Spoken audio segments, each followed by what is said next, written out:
Hello, and Absolutely incredible start. hello. Look, don't make fun of your lecturer, okay? Too late. Hello, and welcome to Sly Cooper 101 through 103. Absolutely love that our gracious lecturer not only did not censor the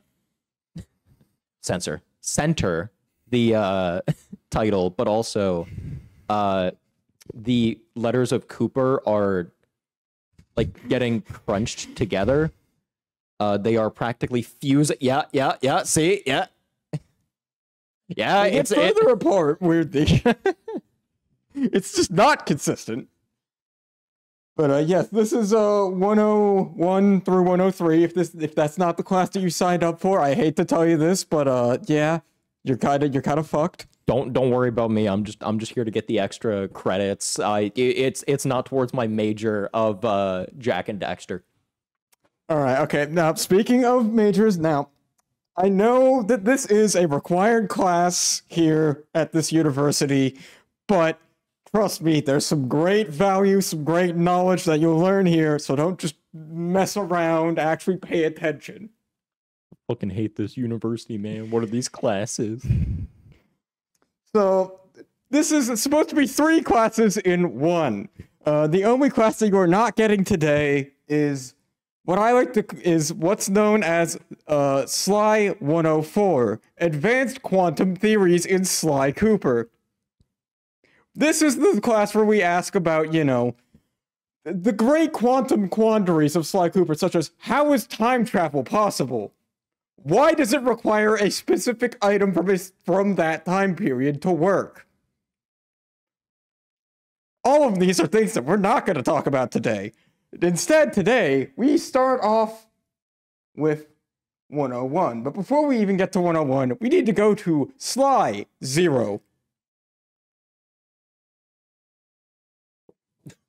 Oh, fuck.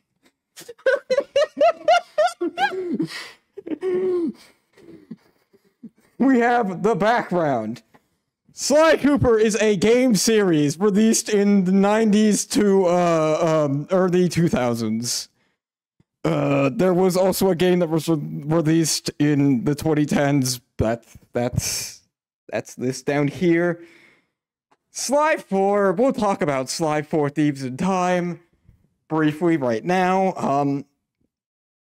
I consider this to be apocryphal to the Sly canon, because everything up till this point was developed by a studio called Sucker Punch. Anything after this point is Sanzaru Games, and it's very clear that Sanzaru Games had no idea what to do with the series after this, and they basically just rehashed the 3rd and 2nd game and the 4th game, so it's like a 5 out of 10 game, which is egregious for a Sly game when you remember that, like, this is like a 7 out of 10, maybe an 8. This is like a 10 out of 10, and then this is a 9 out of 10. Only because I played this game more, I can see these two being interchangeable. But those are your games. Let's cover some of the basics of the Sly, the Cooper lore, the ground fundamentals, some review of, like, what you may have learned in high school about the subject of Sly Cooper. The Cooper family, as it is a long-lasting lineage of raccoons who are master thieves. But they're kind of master thieves because they write down all of their techniques in a book that we'll talk about in a minute.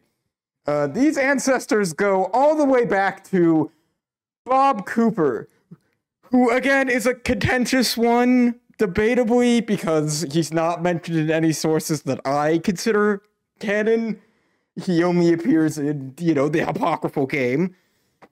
It also kind of just fucks up the entire timeline, because Bob Cooper is around circa 10,000 BC.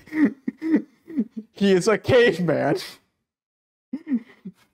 Yes, he has a cane. It is essentially just a gigantic fucking rock that he beats people over the head with. This man's not so much an agile thief like the rest of these wonderful raccoons. He is kind of like a Neanderthal of raccoons. Yes, Owen. The caveman is a Neanderthal. You're blowing my mind here, Professor. He's also a raccoon. Also, no shit. Also, I'm absolutely loving trying to like read ahead of your notes and trying to process this. I can't call it cursive. This is just cursed. I sure do love the the half and half, as I it sure were. do love the straight up Chinese characters in orange. Because I've been trying to decipher them this entire time, and it is fucking impossible. That is a mystery that I will get to here in a bit. So, the oldest ancestor, who I believe should really count because, 10,000 BC is a little bit apocryphal, is Slight and Common Cooper the First, who was around 13,000 or 1,350 BC. Now, the astute of you will realize that they are still measuring time in BC, which implies that, despite if you look over here in the fucking deal with it area, I have already noted that humans are animals, because we don't see live humans ever, so we don't know what the fuck happened. Don't question it. What this implies is that there is some kind of animal Jesus Christ who died on his cross for our sins. Alright, sorry, pardon the interruption, but you asked what they were doing during the whole, break in between there. What you've stumbled upon is more reasons why I believe Bob Cooper is apocryphal, because even ignoring that fact that he comes from the game, it just doesn't make sense in the lore-wise. Also, we know Bob Cooper. Bob Cooper is dumb. He did not write anything in the Thievius Raccoonus. But we'll get to that. So yes, we have Slight and Common Cooper the First. We have Slight and Common Cooper the Second around 1,300 BC. We have Sliam al Kupar around 1001, finally in AD. We have Sir Galliath Cooper around 1000. No, that's 13,010 BC. No, that's just probably 1301. We have Slybic Cooper, Mac Cooper, who was his Scottish ancestor, around 14,000 BC. We have, not BC, 14,000. We have Riwichi Cooper around 1603. We have Henrietta Cooper, who was a pirate, around 1616. We have, what the fuck have I actually, Tennessee Kid Cooper, around 1884. We have Thaddeus Winslow Cooper. He was a master of disguise. He was a very refined Cooper, around 1839. We have Otto von Cooper, who is a good inventor. He invented, like, airplanes and stuff, around 1900. We have Connor Cooper, who is Sly Cooper's dad, around 1950. And we just have Sly Cooper's mom, which worries and confuses me because the wiki calls her Miss Cooper, which means either that, like, the fact that they go out of the name to include her in the book means that she's a direct Cooper lineage, which means that there is some sort of fucking incest happening in here, which I should not be surprised if there are this many ancestors. Not necessarily, no. Or it's just including actual lineage, which means they relate to the bloodline in this way. This is how they tie in. You know, she married... Also, really funny that they do not give her a fucking name, but... I guess Miss is her first name. But again, I would love to note the stretch between BC and AD, where apparently there was just no Coopers doing anything of note. we flipped somewhere along the way, and just no one did anything, I guess. We just decided to go from Thievius Raccoonus, enough that we have apparently 2 pharaohs writing, to nothing. AD. So as you can see, there's a lot of wealth and there's a lot of knowledge, especially if written in the Thievius Raccoonus, especially if everybody wrote down all of their techniques.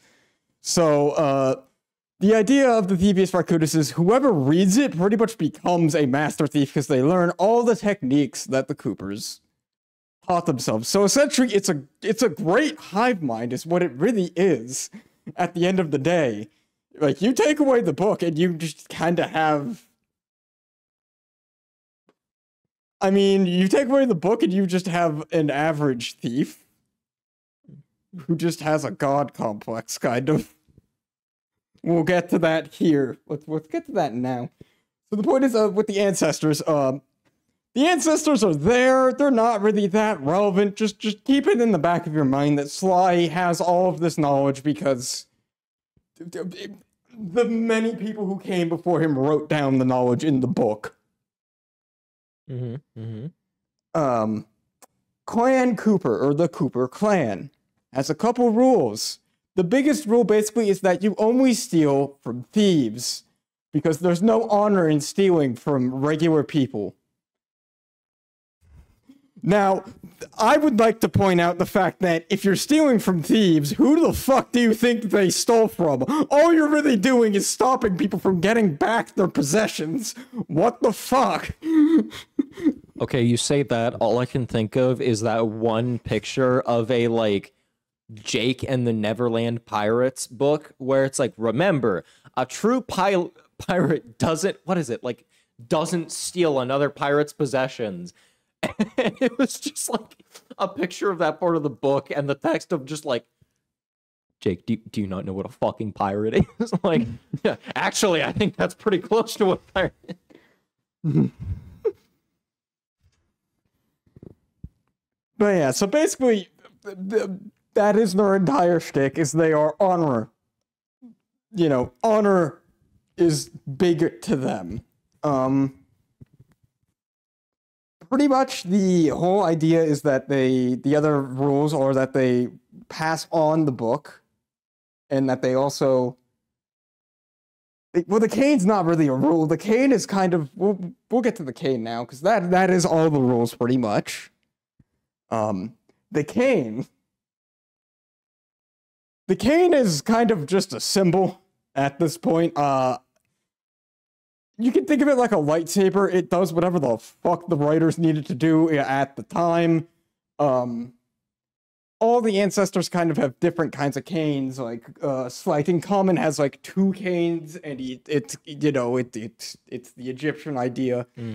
I already told you about Bob Cooper, who just has a fucking rock that he beats people over the head with that just happens to be in the shape of a cane. Von Cooper's canes are literally the propeller to his plane, which is fucking insane because it means he's beating up people with literal fucking plane propellers. So the point is that basically, it's just kind of a status symbol that shows that it's them. Clockwork. Clockwork is. We're getting to that. Clockwork is an owl who is ostensibly as old as this man. Which one are you pointing at? Slighting Common Cooper the First. Okay, now that raises the question: who was Bob Cooper's enemy? Bob Cooper. Like I said, don't think about Bob Cooper. Bob Cooper's just fucking here because technically the 4th game happened. There's a reason I'm like, this is apocryphal. Because it fucks up everything. So Clockwork, basically the idea is that he's been around for forever. And he hates the Coopers. Presumably he's a thief. We've never presumably Clockwork is a thief because he is consumed with jealousy for the Cooper clan's thieving reputation. We never see this man actually, like, commit theft. And with the size of this man, I don't see how the fuck he could commit petty theft. Because, like, he is massive. Would you like me to show you a picture of this man? No, I'm good. I have a good idea of how large Clockwork is. He is truly the biggest bird. Yes. Also, you said petty theft. Oh, I assure you, in the Sly Cooper games, it is not petty. Petty is like it's under like not $20, but it is a very unnoticeable amount. I remember in the Sly Cooper games straight up looting like gold bars, and it's like, first off, what the fuck is the economy of this place? Yeah, where the guard just has a gold bar in the back of his fucking pocket. Second off, why did that guard have a just straight gold bar in his a pocket? brick of gold. Man, I love the fucking exchange rate in this pseudo country, I guess, more like a kingdom. It is the real world is implied to be the thing. So Clockwork is large. He is consumed with jealousy for Cooper Clan's thieving reputation. Eventually, at some point, we don't really know when because they've never stated when, he discovers that, if you look over here in the fucking Dealfit area, as I said, rage can keep someone alive for thousands of years. So, for thousands of years, this man was pretty much alive because he just fucking hated the Coopers so much. And even when he was about to die, he comes up with a brilliant idea. And that idea is, I'm going to shove my body inside of a gigantic metal bird. And how the bird runs is through a chip called a hate chip in its brain. The hate chip is what gives Clockwork life at the, when he's in the metal form. Because the hate was what sustained him. If you remove the hate, Clockwork dies. And that's not like a metaphor. No, like if you remove the hatred from Clockwork, the time catches up to him immediately and he just fucking dies. But we'll get into, that stuff. So Clockwork, we know that Clockwork has been around for a while because if you look at the Thievius Raccoonus and all the pictures of Sly's ancestors, in the background there will be like silhouetted birds, essentially. Let's go ahead and talk about other gangs before we get into, the fucking Dealfit territory. We have the Fiendish Five.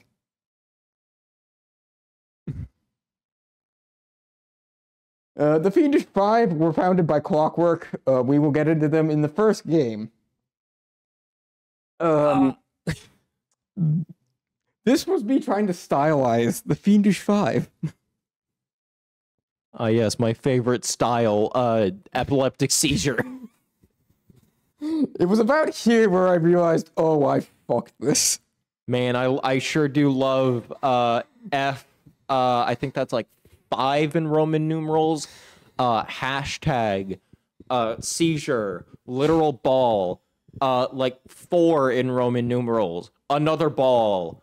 What looks like another like malformed hashtag and then an S. That is my favorite. That is my favorite crime syndicate. And then the other gang that is very important in the second game is the Claw Gang. We will get into them in the second game. This is their symbol. Mm-hmm. Like a nice, like, we are the upper echelons of the world type of deal. Mm-hmm. Mm-hmm. We'll get into what they actually do later. And then the Paradox's gang. The Paradox is the villain of the fourth game. The Paradox is fucking stupid.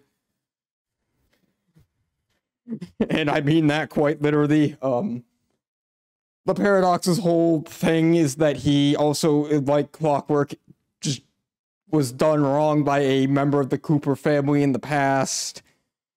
And pretty much just fucking hates the Coopers. Not to the same level as, you know, Clockwork, who, like, sustained himself on the hatred of, you know, of people. Local bird literally too angry to die. Because of this one simple trick. People hate this one simple trick. The bird goes or whatever the fuck the Clockwork noise be. I could get into what the fuck he does. The Paradox time travels and tries to remove Sly's gang from history. It's a really stupid idea because the person who gives him time travel is an ex-gang member for Sly. Okay, now here's my question. How in the world can your plan be revenge on Sly Cooper? Wouldn't that what's it called? The grandfather paradox? So if you go back in time, oops, should turn the camera on me. If you go back in time and, like, remove Sly Cooper from history, that means that there would not have been an ex-gang member to give you the time travel. Which means you just fucking grandfather paradox yourself. Nice. Look, it's in the name, The Paradox. That is literally the villain's name, is The Paradox. Is it spelled that way? Yes. Huh. It's a weird spelling of paradox, but alright. Like I said, the Paradox is fucking stupid. As is the ex-gang member, to be honest, because their motivations are essentially to double-cross the Paradox because they're trying to bring out the best in Bentley. We'll get into... You'll learn who the fuck double-crosses eventually. Because Bentley eventually meets somebody, and they have a loving relationship until this person just decides, you know, fuck Sly's codes of honor. We could have made millions by just working for the government and, you know, like, doing, like, black arms deals and stuff like that. We could have made millions. So her goal for Bentley was to, essentially world power domination. I'm listening. You keep going. But we'll get to that. Really we won't, because there's not really any getting to it, because it's not important. Now, fucking deal with it, is this next section. This is stuff that, like, they're just never gonna explain. So I'm kind of just gonna tell you, this is how it is. Deal with it.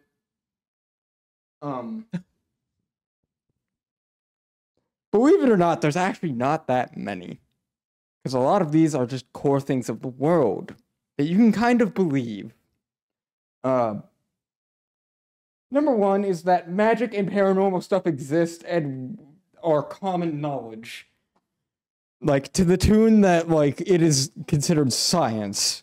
This is why Bentley knows so much about paranormal stuff, is I would imagine. I already said the cane is a lightsaber. It you know, Deus Ex Machina. People are animals. Humans do not exist. But human history clearly did happen. And it seems like what happens is that the same events in human history happen, but the people are just animals and they might have different names. We know this because in their universe, we've seen the Beatles. There are a bunch of fucking Beatles. And also, again, which really just raises the questions of the fact that BC is here means that there is some whole animal who died for your sins in the Sly universe. I don't want to question this because, as you'll see in the first game, Sly and his ancestors are essentially either gods or could kill a god, and I don't think the game really cares to differentiate. But we'll get to that. I already told you about strong air can keep you alive indefinitely. Which is, I think, the funniest thing is that technically, if Clockwork had not made himself metal, had, not tried to go for true immortality, he probably could have actually lived forever. But we'll get to that. Now, the last thing that I will note, like I already said, is that time travel exists. There are nearly no rules to it. The only thing is that you need to have an object from that time period to go back to, if that makes any sense. But, like, other than that, there's zero limit to what you can do. And I think you can kind of start to see why the fact that time travel exists in this universe, if you believe the fourth game exists, really kind of fucks up the entire, like, stakes of the series. Because, like, all of this shit over here with the ancestors, all of this shit over here with Clockwork fighting the ancestors, immediately irrelevant because you can just fucking time travel. Like, it does not matter if Sly himself is immortal. Now that you have passed Sly 101, or not even 101, Sly 0, you get to move on to Sly 101, which is Sly and the Thievius Raccoonus. I absolutely despise that you used pink for one of these because it is fucking impossible to read. That not gonna lie, Chief, absolutely incomprehensible color choice here. Oh, you're gonna love this presentation. Alright, so let's start off by just covering one last basic thing. The Cooper gang generally is Sly, the stealthy one. Bentley. Do I need to bring up a picture of Bentley? No, I think you know what Bentley looks like. This is... you know what Bentley looks like. You haven't seen him in that iteration. Bentley is the brains. He's also the demolitions expert. Until later on in the second game when he... Or not in the third game, but... You get my point. Murray, the muscle. There's a beautiful image of Murray showing how he is, the brawn. And it's like a picture of them when they were children stealing cookies from the cookie jar. That was their canonical first heist. And it's beautiful because you see them planning it. And it's just a picture of Murray eating fucking crayons. You just like me. We love Murray because something you'll realize about Sly Cooper is we like big lunkheads because they are stupid and dumb and funny. The Thievius Raccoonus. I've kind of already touched a little bit on the Thievius Raccoonus. The Thievius Raccoonus has been passed down for generations. It contains all the techniques that Sly and his ancestors have acquired over the years. Only Coopers have written the book, except for Bentley. Bentley is the only exception to that. Bentley writes all of Sly's stuff down. Because it is Bentley who ends up with the book in the end, but we'll get to that. Because Sly decided, damn, that fox pussy. What? If it wasn't already... Don't worry, we'll get to the fox. We'll get to the fox. We will get to the Furry Creator 9000. Look, I'm one of the lucky ones who, is autistically obsessed with these games and did not end up a furry. Because I was still smart enough to look at this shit and be like, no. The other stuff that's written in the book is essentially the tales and accounts of, the Tales, Accounts, and Escapades, along with all their techniques and such. Which brings me down to my next comment of Sly and his family are super broken. He can do everything from stop time for specifically all guards within the vicinity to reverse gravity for specifically all guards in the vicinity. And that's just the most game-breaking shit that he can do. As you can see, like, essentially, if you actually read the Thievius Raccoonus, you were just god-modding your character. Sly Common the First is the one who starts the book. Now, if you look back over, at this beautiful thing here, you would know that Sly Common the First is the first Sly ancestor if you ignore the apocryphal one. More evidence for why this game shouldn't exist in total, because it just feels so shoehorned and forced in for no fucking reason. Yeah, that's pretty much everything with that. Clockwork is important because he founds the Fiendish Five. Would you like me to pull up pictures for all of these motherfuckers? Because I can. I mean, do you have a picture of them all as a group? Maybe. You already know what Clockwork looks like. This seems to be early concept art for him because he doesn't look massive here. But also, this is kind of accurate because if you look at Clockwork, you realize that his body is tiny, but his wings are fucking huge. We have members of the Fiendish Five. We have Raleigh, who is like their technician and stuff. I don't think the fact that this is supposed to be a Cooper Cade is really relevant because they never explain why the fuck it looks like him. It's just a coincidence. Look, Raleigh just really likes canes. Look at that face. He's absolutely stoked to be here. Mugshot. What kind of animal is Mugshot supposed to be? He's a bulldog. Oh. Oh. Also, let's go Mug. Yeah. Oh, Mugshot is the best of the Fiendish Five. We'll get to this. We will get to this. We will get to why the title of this was originally going to be Sly Cooper and the Thinkus Rackabagookus.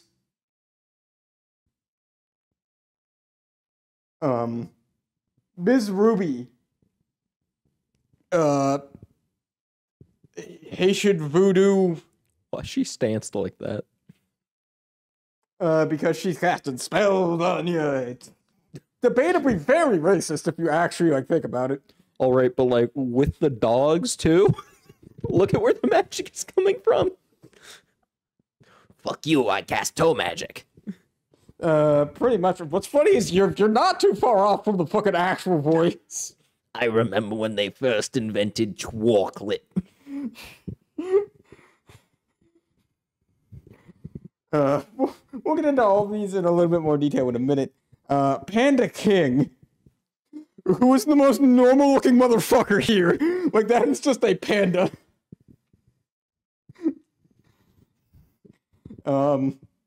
He is their demolitions expert. You say the most normal-looking one here, but I want to point out that this man is built like a brick shithouse and also has the, arm-to-leg ratio of a gorilla, which is already what's going on with Mugshot. So don't ask too much about the arm-to-leg ratio because, it's already so fucked here. Look, Clockwork, which I will point out is, I think, spelled different. Oh, it is. Yeah. You spelled it Clockwork, like the actual word. Except Clockwork, the Sly Cooper villain, is ERK for some reason. I don't know. Yep. I would also like to state, this sometimes gets stylized, and he basically just does the thing where he uses random, special characters, you know what I'm saying? Mm-hmm. with like accents and Yeah, stuff over it. yeah. It's still just read as Clockwork, but it just looks fucked. Yeah, so that's the Fiendish Five. They were founded by Clockwork. Unlike the other gangs in this, series, they kind of really all don't work together at all, period. Except for one important event at the beginning of all of this. Which leads me to believe that this is basically just Clockwork paying off a bunch of motherfuckers. Because, again, like, there's zero coherency between any of them, and they all sell each other out when Sly beats them. Okay, would you like to try that word again? That was not cohesiveness. Yeah, coherency. You know what? I'm not gonna. Sure. The point is, it is probably just Clockwork paying off a bunch of people. This gets even funnier when you consider Mugshot and what the fuck that he's paying them off to do, but we'll get to that now, actually. So Clockwork is real mad about, Sly's parents, obviously. The Fiendish Five fight and kill Sly's parents. They do this because they want to, because Clockwork wants to, obviously eliminate the Sly lineage. The other thing that they do is they split the book 5 ways. So ostensibly for some of them, it makes some sense. Maybe they want to learn some of the special raccoon techniques. Although I really would love to see Ms. Ruby run across a fucking wire. I would love to see Raleigh try and wall jump. I would love to see the Panda King, do a ninja spire jump. Okay, but to be fair, Rally wall jumping at least makes sense because he is a frog jump. The greater question here is you say you'd love to see Miss Ruby try and run across a wire. I'd love to see anyone that has not Rally run across a wire, because Clockwork is made of metal and weighs 7,000 pounds. Mugshot probably just naturally weighs 7,000 pounds. Panda King weighs 10,000. Rally is the only one not built like a fucking refrigerator or matching the weight of one. I would love to see any of them try something. Again, it's also even funnier when you remember Mugshot exists. And to be honest, we learn in Mugshot's level that he cannot fucking read. Past a first grade level. Man literally goes, yeah, that Thingus Rackamagookus, that what you're here for? Way too many big words. It sounds exactly like that. So I don't know why the fuck he's here, because even he has his own criminal operation. He doesn't give a fuck about Sly. Why the fuck does he need a book that he can't fucking read? Bargaining chip. Unless maybe did he not know what the book was until Clockwork gave it to him, and he took the pieces, and then he tried to read it and was like, God damn it, this fucking bird. I think he at least understood the basic idea of oh, it's a bargaining chip. That good old Sly Koopa. That good old Thingus Rackamagookus. He wants it? No. When my good buddy, good pal, who I know nothing about Clockwork, handed me the pages, he said, "Do not let this fall into the hands of Sly Koopa." And I was like, okay. It's also even funnier in terms of them thinking about them working together, because when all of them are defeated, it's literally Raleigh literally is like, you will never catch up to my associate in Mesa City. Literally might as well have just dropped his fucking exact geolocation. You will never stop my associate at drops entire IP address. The only one who was smart enough to not fucking do that is Panda King.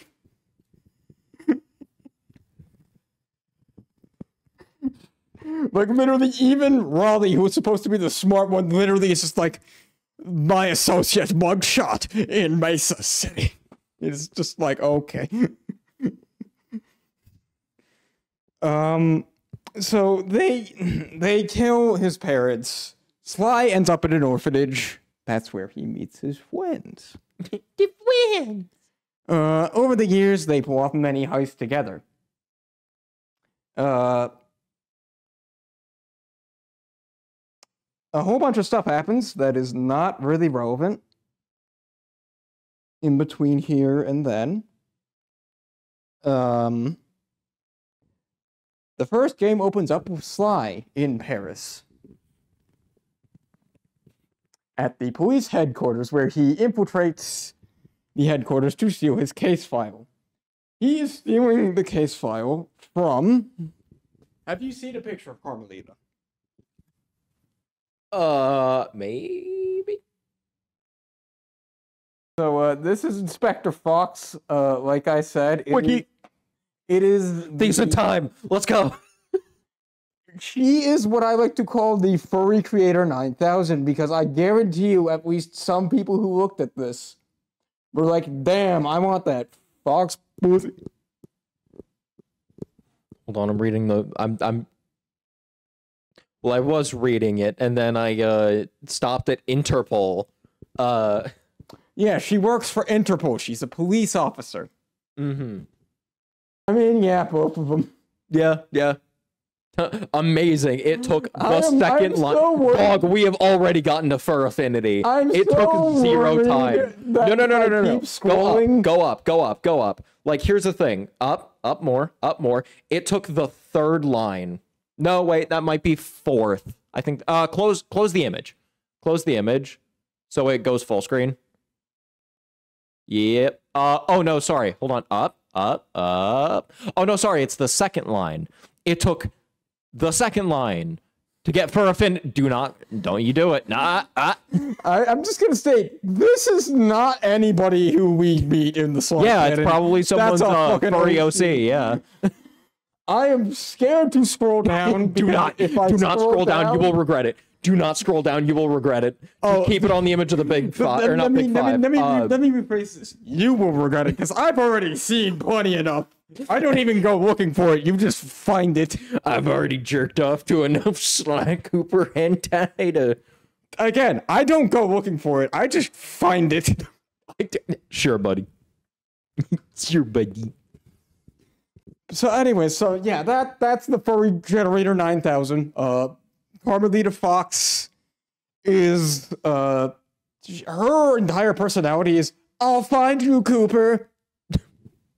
Is like her most, like, quite literally, it is her most used quote is, I'll find you, Cooper. No. They have a weird relationship in that Sly seems to openly flirt with Carmelita constantly. And, let's go. My boy Sly Cooper, immune to Me Too. Weirdly enough, Carmelita, as much as she is a hard policewoman who cannot show her emotions, we know that she's at least not, like, turning this man down and has at least thought, man, if this man was on the other side of the law, we'll get to that ending eventually. So anyways, they steal the case file from Carmelita. Carmelita catches Sly and is like, Sly, what the fuck are you doing? Why are you taking my, your case file? And Sly doesn't even bother telling her. He's just like, all right, I gotta fuck off. It's lovely to see you. I'd love to stay and flirt with your ass, but, you're going to shoot me with a shock pistol. And, Sly manages to make it out. And then we move on to the next section, which is Sly beats the shit out of the Fiendish Five. You'll notice I don't say kill because, Carmelita is kind of following after Sly this entire time, always a few steps behind him. And she pretty much captures all of the Fiendish Five and imprisons them for an indefinite amount of time. They all eventually probably get out. We know that some of them do, because some of these do reappear eventually. But let's just go ahead and quickly jump through what the fuck these guys are doing, because it's not really story relevant, but it is just a funny haha. Raleigh is a pirate in the Caribbean. He wins his pirate battles through his technology. He uses technology to make it always rain. Fuck you, pirates, I cast gun. No, it's more fuck you, pirate, I cast constant fucking hurricane whenever I battle you. So needless to say, he wins because he just fucking, destroys the other people. So that's basically Raleigh's whole shtick, is that he operates a piracy thing where he rigged everything. You beat the shit out of Raleigh after stealing a bunch of keys from him. And essentially what happens with Raleigh is that Raleigh is like, you'll never catch up with my associate Mugshot in Mesa City. Like, literally names Mugshot, drops the fucking city. To be fair, it's an entire city. Surely it could not be, that easy to, well... Mesa City in Sly Cooper terms is a singular building, and it's a giant fucking fire hydrant with Mugshot's fucking picture at the top of it. Oh no! However, are we gonna find... So they pack up from the Caribbean, from the Caribbean and go and go over to Mesa City, where they find Mugshot's casino, which, like I said, is a gigantic fucking fire hydrant with Mugshot's face on it. This man's really not subtle. Mugshot, think of him like a, stereotypical gangster, I was doing the voice earlier. Hey, what was happening there? I was doing the voice earlier, that thing is Rahamahukis. Way too many big words. Wait, he runs a criminal empire and you cannot fucking read. Yeah, pretty much. He runs a criminal empire purely through intimidation. His weapons, believe it or not, are not his gigantic ass fist. He uses two fuck off overly sized guns. And like literally just goes. Man, I love my handgun chambered in fuck you millimeter. Your handgun that is a semi-auto. Oh, that's even better. Like, I don't know what the fuck kind of gun this man is using, but it is some next level fuck you equipment. And Mugshot is the way that he is because as a kid he was a scrawny child. He was a runt of the litter, and he always got bullied. But eventually he started working out, as you can see. He also at one point saw, we'll just say that he saw The Godfather in theaters. And was like, damn, I want to fucking be that.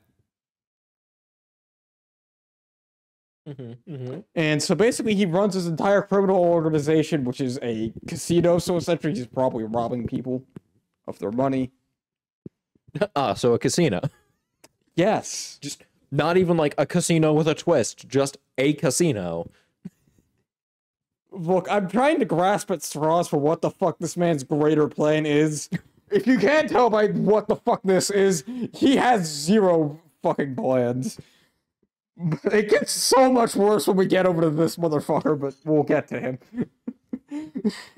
I think that's enough to really say about him. He is, like, if you want to fund the rest of your thing with Rakamagukis, you're gonna have to go down to Haiti and deal with Miss Ruby. Go down to Haiti? Like I said, questionable racism with the we live in Haiti but are very clearly inspired by like black magic, voodoo. I wouldn't say so, but if you heard the voice, you might start to head that direction because it is just whatever. So Ms. Ruby is an alligator who deals in the occult. All of her lackeys are zombies, Oh. like, or ghosts, and I don't really think she has much of a fucking plan other than just building a fucking army. Because that is pretty much what the fuck she does. Because as a child, nobody wanted to be friends with her because black magic, people are like, ew, that's weird. So she made her own friends and just never stopped doing it. And, if you can't tell, she's probably the least criminal of all of these, despite having literally killed Sly's parents. I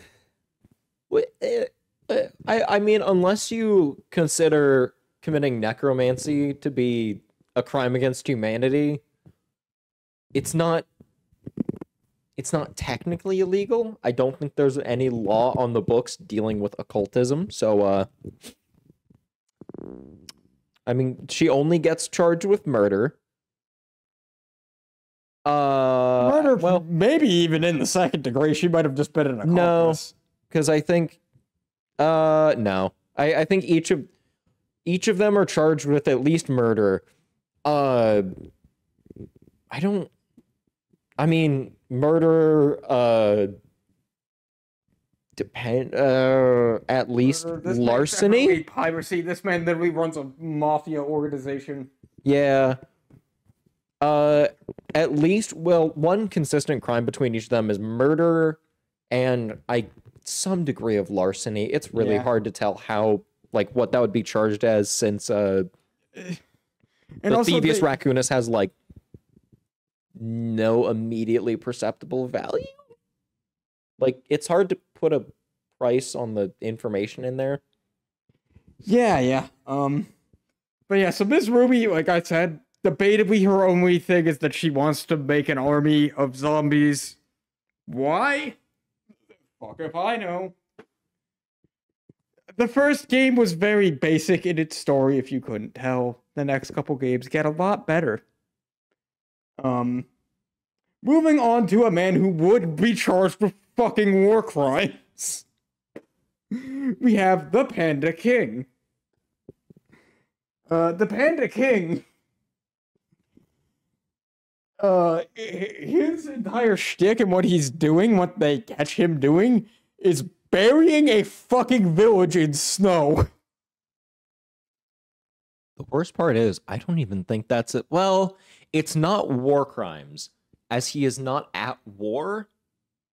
It's just worse. It is a crime that I don't even think we can officially, we would have to make a new crime for. Rally would get it too for his typhoon creation. But what would you charge that as? No, that's just its own crime. Weather-related crime? Well, I don't know, malicious intent. Maybe. Oh, it ain't intent. We've gotten past intent. He just does. But I think the reason why he is pissed off at the village is because someone tried to marry his daughter and he found them unfit, so he just fucking buries them. Keep in mind, this is also in China. So, jurisdiction for all of this is fucked. I need to know, because real-world figures exist. What is Xi Jinping? There is a Xi Jinping. I need to know. I need to know what animal Winnie the Pooh is. We don't see too many real world figures. We see people who are clearly meant to be, but yeah. So that's pretty much what Panda King does. Panda King also, how he's causing the the avalanche that's burying them in snow, is through his fireworks. He is also a master of kung fu. He has developed, to quote him, to honor yours. His voice is exactly what the fuck you would think it is for a game from like the early 90s. It is, I don't want to do it because it is just Hanzo. Mm. It says, such as to honor your Cooper ancestry, I will send you to the grave with my new technique, Flame Fu. I don't think you can call it a technique if you're built like a fucking gorilla. And then he proceeds to basically get the crap beat out of him by Sly. We know for a fact that this man takes this beating personally, and we'll get to that when he reappears. Because boy, howdy does he reappear, and it is it is entirely different. And yeah, that's basically what the fuck he does. So all that shit happens. They figure out Clockwork's whole shit because they find a medal and they're like, oh, that's only in this area. They go there. It's a volcano in Russia. They go there and they find that, unfortunately, Carmelita has been captured by Clockwork. Because he's going to use her as bait for Sly. Sly frees Carmelita. Carmelita disables a super weapon that would have killed Sly otherwise, and Sly gets on a jetpack and flies around and shoots the fuck out of Clockwork, who falls into a billion pieces in a pile of lava. Doctors hate this one trick. Did you know you can get rid of all your problems by fucking shooting them? Actually, wait, I say that, that's gonna come back. Hold that thought. Hold that thought. Hold that thought. Sly and the gang get away from Carmelita because Carmelita gives Sly a 10-second head start. Sly lets her count all the way down to about 2 seconds, kisses her, and then just fucks off. That's my boy.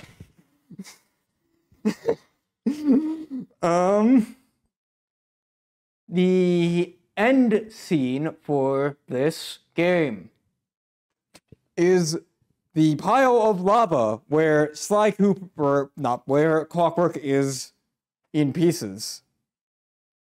You see Clockwork's eyes open, glowing yellow. Clockwork is not dead. He's just in pieces. Local birds still way too angry to die. Because they didn't destroy the chip.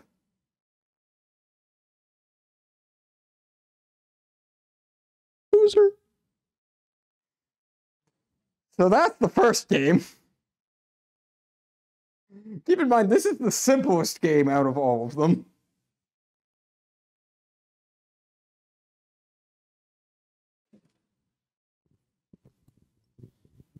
As you can see, I kept with the theme. Yeah. Sly 2, Band of Thieves. This is the best game. I'm just gonna state it like this is peak in my opinion. It doesn't get better from here, boys. Go home.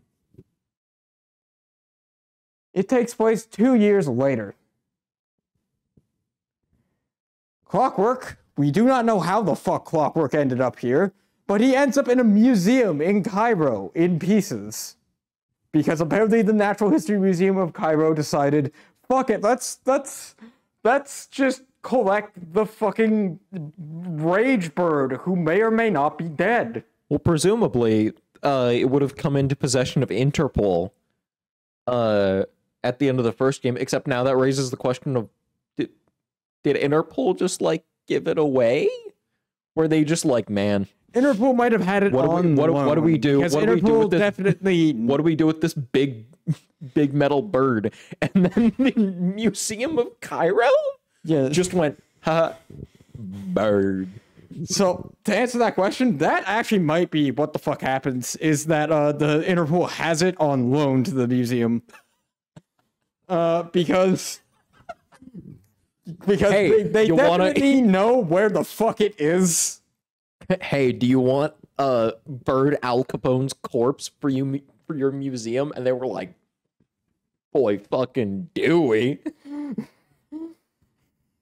So, surprise, surprise, leaving the fucking valuable, very important metal bird in a museum that is under-equipped to deal with, thievery. Enter the Claw Gang. The Claw Gang breaks in and steals the parts. Interpol gets word of this, and they assume that it's probably Cooper. Because Cooper would have a motive, because he's the bird offended his family and such. So what they do is they have Carmelita and a new character by the name of Constable Neela. Would you like to... No, you've seen Constable Neela. She's the purple tiger. Later becomes Captain Neela, but we'll get to that.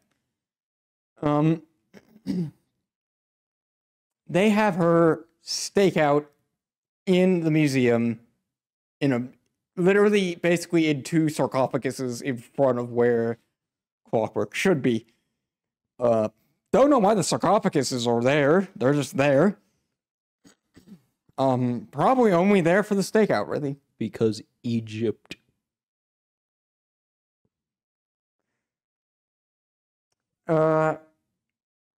Sly breaks in to try and, steal the parts so that way he can make sure that nothing bad is happening with them. And we see the first time that Murray and Bentley are in the field actively. It's all going pretty great until they get there, and surprise, surprise, it's all gone. The bird's not there because the Claw Gang stole it. And Sly's like, I don't know what the fuck's happening here. We gotta get the fuck out of here.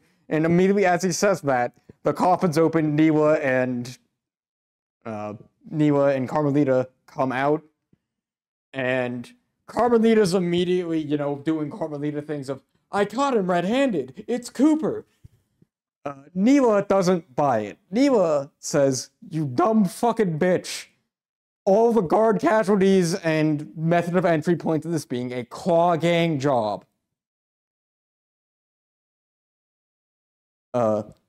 This is out of line for Neela because Neela was only asked, to quote Inspector Fox, I only asked you to sit in on this stakeout as a favor to the Contessa.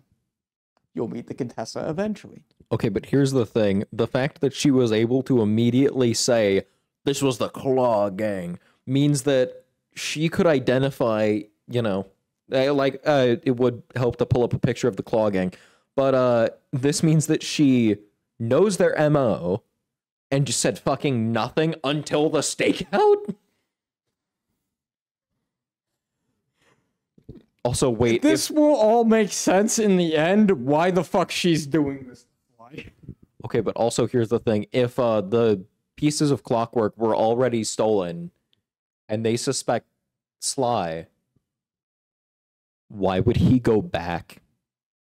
Because Sly didn't know that they had been stolen. No, I know he actually doesn't. But if their logic, if their reasoning is, oh, the pieces were stolen by Sly, let's hold a stakeout to catch Sly. To quote her, whereas you thieves are so predictable, you always return to the scene of the crime.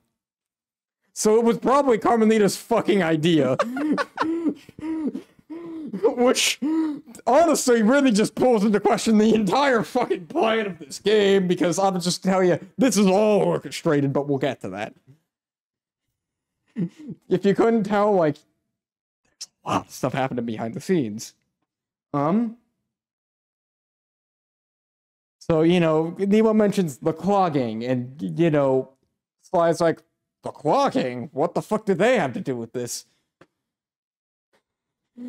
And, only other active crime gang, apparently. What could they want? You want to take a guess? Well, I don't know that he would have been able to figure it out immediately anyways, but anyways. So, you know, Carmelita's not having it. She's like, fuck this, I got Sly Cooper, he's here red-handed, and starts fucking shooting the man. Literally shooting him with a shock pistol is like, I'm going to fucking kill you. Ah, yes. In true woman cop moment. Shoot. Because it's not, don't think of it like a, taser when I say shock pistol. No, it is shoot with the intent to fucking fry the hell out of him. Like I said. Also, I say pistol. It looks like she's shooting the fucking, like, SpongeBob's alarm clock. Kind of cartoony-ass gun. So Sly runs away. They make it to the van, and they drive off. So Sly's like, what the fuck was all of that shit? What does the Claw Gang have to do with any of this? So they start looking into the Claw Gang. Okay, so, as you can see, that is the symbol of the Claw Gang. That was what the fuck I was trying to draw. These are all the members of the Claw Gang, minus... Well, she's not technically a member of the Claw Gang, she just fucks around with everybody. So, the members of the Claw Gang are Dimitri. You know him, you love him, he is probably Art boy. He is my... Yes, very good. He is probably my favorite member of the Claw Gang, because he's just a fucking stupid idiot. He is the As opposed to a smart idiot. He is the mugshot of this game. Rajan is also just a stupid fucking idiot. Who is just very arrogant. The Contessa, who is a prison warden for Interpol, while also being a member of the Claw Gang. That should tell you the kind of fuckery she's dealing with. We will get to her. I mean, to be fair, it's pretty smart to have someone on the other side, little secret agent sort of deal. Oh, wait until you learn what the fuck she's doing. Oh. Because you will very quickly learn this is the most corrupt motherfucker, but anyways. Jean Bisson. Man, I wonder if he's French. No, he's Canadian. So I'm gonna blow your mind about Canada. There might be a little bit of French influence in Canada.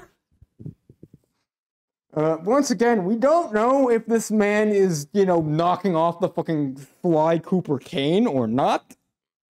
A cane feels like a kind of common, tool?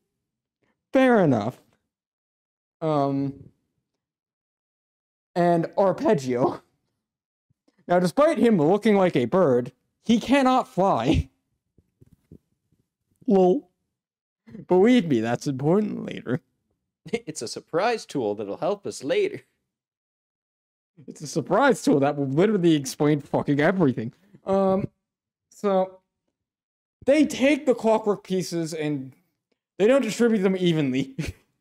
But they take the clockwork pieces and everybody gets some. Dimitri gets the tail feathers. Rajan gets the wings and heart. The heart is just a literal fucking pump. Huh. The Contessa gets the eyes. You'd think they'd give him, one person would just get, the head, another person would... No. I want just the eyes. I want those fucking... To be fair to lamps. to be fair to the Contessa... To be fair to the Contessa... He chose the eyes for a very specific reason. You'll get to that. Oh boy. And then Jean Bisson, who has the lungs, the stomach, and the talons. He has the most out of everybody. Despite literally being the stupid, like I said, Dimitri and Rajan are both stupid. This man is actually just zero thoughts, head empty. This man is just, I want to be a lumberjack. I want to go. Does he know that he is alive? Debatable. real debatable. You understand what I mean when I explain his entire motives. Because boy, is this man either doesn't know that he's alive or severely autistic. Why not both? And then Arpeggio. Arpeggio has the brain. Is he the mastermind of the Claw Gang? Yes. Yeah, that makes sense now. Thematic. Because the thing about the Claw Gang is they all have their own enterprises, but they all work together. Isn't Dimitri's counterfeiting and he's using the tail feathers for, like, printing money? We'll get to that. We will get to that. My point is, they all work together in the end for one final goal. Now, I don't know if that means that they all wanted that final goal, or if, like, it's another case of clockwork where they just all are paid enough that they're like, okay. Although I don't think so. I think what it is it's just that the parts all do important things for their own operations. And then Rajan is just fucking Rajan. But we'll get to Rajan after we get to Dimitri. So the first levels in the game are in Paris. We're back in Paris. Take a shot every time Sly Cooper goes to Paris. You will be dead by... He only does it one other time. Oh, wow. You will be, little warm and fuzzy, I guess?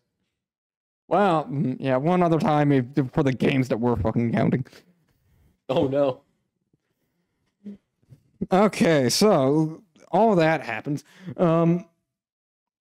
They go to Paris and they, find Dimitri. Dimitri is an artist who ostensibly grew up poor. His father was a dive man who was very good at diving. Is that relevant now? No. Is it relevant later? Oh, fuck yeah. Dimitri, he's a starving artist who nobody wanted his art, so he gets mad. And essentially starts forging masterpieces. He opens up a nightclub. And he sells food that happens to be laden with spice. Wasn't that just what Coca-Cola did with having actual fucking cocaine in the drink? This is food. Yeah, I know. The same idea of lacing it with drugs? Yes, but believe me, there's a fucking reason why he's lacing it with spice. Dimitri also, as you noted, runs a counterfeiting operation.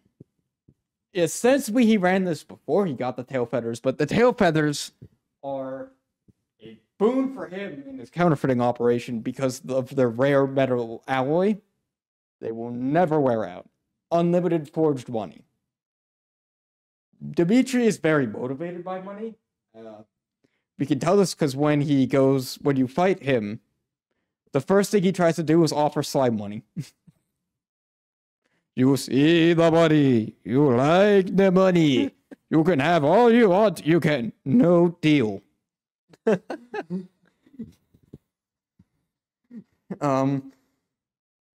That's basically most of Dimitri's stuff. Dimitri gets thrown in prison in Paris. Oh no. He gets thrown in prison and ends up in Venice, Italy. That's important later. It's a surprise tool that'll help us later. It will. Sly steals the tail feathers. And they do more research. This is where we get to Rajan. Rajan is an interesting character because he, as a child, ran an illegal spice operation.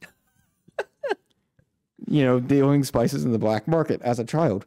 As a child, I grew up slinging spice on these streets. What do you do now? Sling spice on these streets?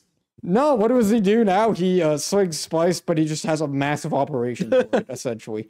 That is literally basically Rajan's entire deal.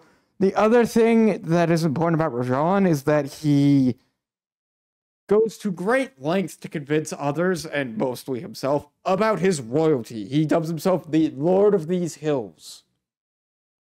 As you can see, Rajan, Lord of these Hills. In Rajan's first, level world, whatever you want to call it, he has the wings.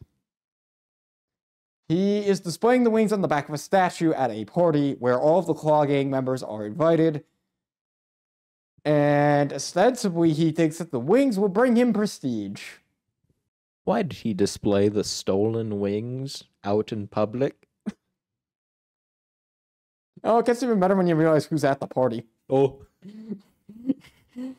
Well, yeah, that's basically Rajan's entire shtick for this level. And you get there, and you go into the party to take some recon photos, and you find all these motherfuckers except Dimitri, because Dimitri's in fucking prison.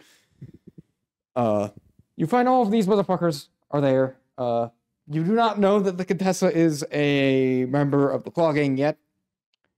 Bentley addresses her as a high-ranking prison warden for Interpol. The Contessa is there, as, again, not as a member of the Claw Gang. She's there as Interpol, undercover. Niwa is there, undercover, as is Carmelita. That's 3 fucking cops, and this man's like, I have stolen the wings. To be fair, one of those cops is also an undercover member of your gang, but yeah. Still, two cops who are on the and case then of the missing pieces. Is just the second one is a Revolver Ocelot type, but we'll get to that. Do not say Revolver Ocelot type because of what happens later with Revolver fucking Ocelot. Thank you, Kojima. Oh, please tell me you know about MGS4. Oh yeah. Like I said, thank you, Kojima. Very cool. So, those people, they're all there. Bentley's like, why the fuck are cops here? Okay, I know Arpeggio can't fly, but instead of somebody carrying him around, I'm just imagining this little parrot-looking guy just. Oh, it's so much worse. He essentially is in a giant bird cage on wheels that he can fucking wheel around himself. So, what the Cooper Gang does to Rajan here is their methodology here is they create a distraction by literally blowing up a fucking bridge. Bentley blows up a bridge with him underneath it, essentially, because it's the only way that he can do it. Amazingly, this is not where Bentley becomes paralyzed from the waist down. That comes later in this game. And it's the best thing that ever fucking happened to this character in terms of playability, let me tell you. Cripple the turtle. Cripple the fucking turtle. So anyways, the bridge goes down, guards are like, Rajan! Fucking shit's happening. Rajan's like, alright, guards, you all go fucking deal with this. Everybody deal with this now. I can't afford to lose any prestige. So then Sly comes in and dances with Carmelita Fox in a disguise. Because part of the pre-mission, part of the took up to this, is Sly dancing with Niwa to gain Carmelita's trust. What's funny is Niwa immediately is able to recognize that Sly is in a fucking disguise. Carmelita fucking doesn't. Okay, I made the joke earlier, but still, all I can imagine is Carmelita, or other one, Neela, doing the fucking homophobic dog, I know what you are, to Sly Cooper. Just like, that disguise won't fool me. It is, I will state, it is very clear at this point that Neela is helping you. Mm-hmm. No, I'd imagine. Considering she doesn't rat you out to...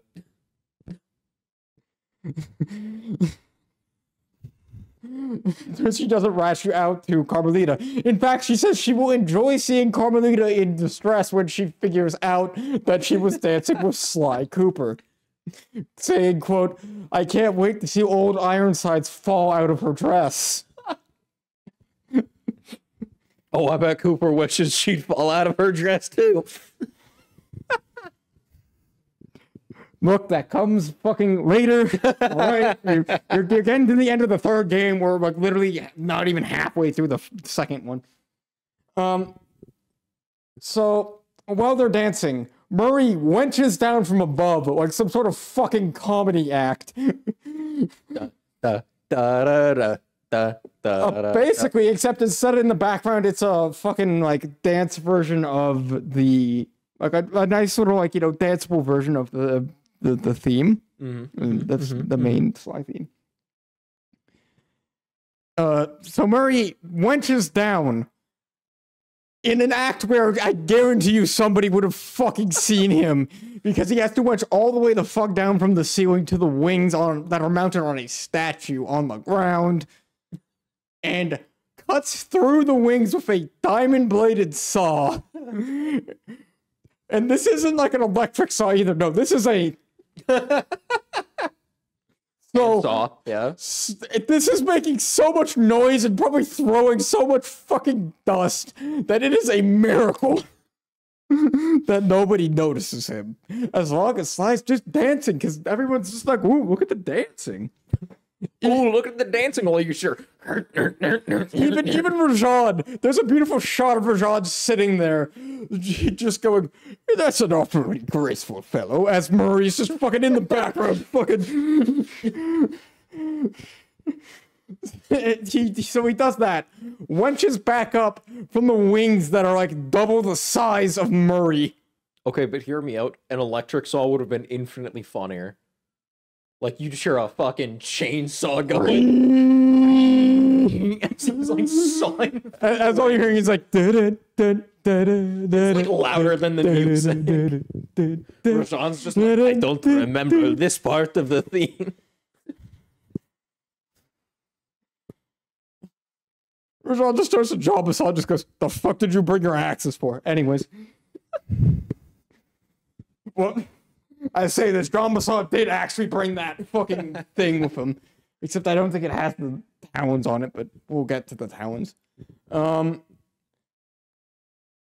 Murray wenches back up with all of that, and they make it out of here.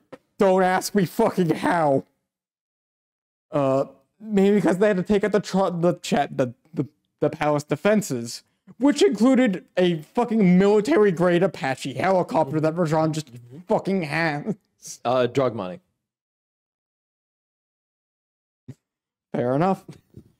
Rajan escapes. As a matter of fact, all of the Claw Gang escapes. I was about to move on to the third game. God damn. They, you know, celebrate them winning by sneaking Murray onto the set of a Bollywood musical. Which does just mean that there is a musical out there somewhere in the Sly universe with fucking Murray dancing in it. Is it relevant? No. Is it funny? Yeah. Yes. So Rajan goes into hiding deep inside the jungle. Where he goes to Father Arpeggio and goes, Arpeggio, they stole my wings. Please give me more. And he gives him the heart. Man was just standing in Arpeggio's doorway doing the fucking mommy I threw up pose. Oh no, if anyone's doing that, it's fucking John Bassan, but we'll get to what the fuck John Bassan does.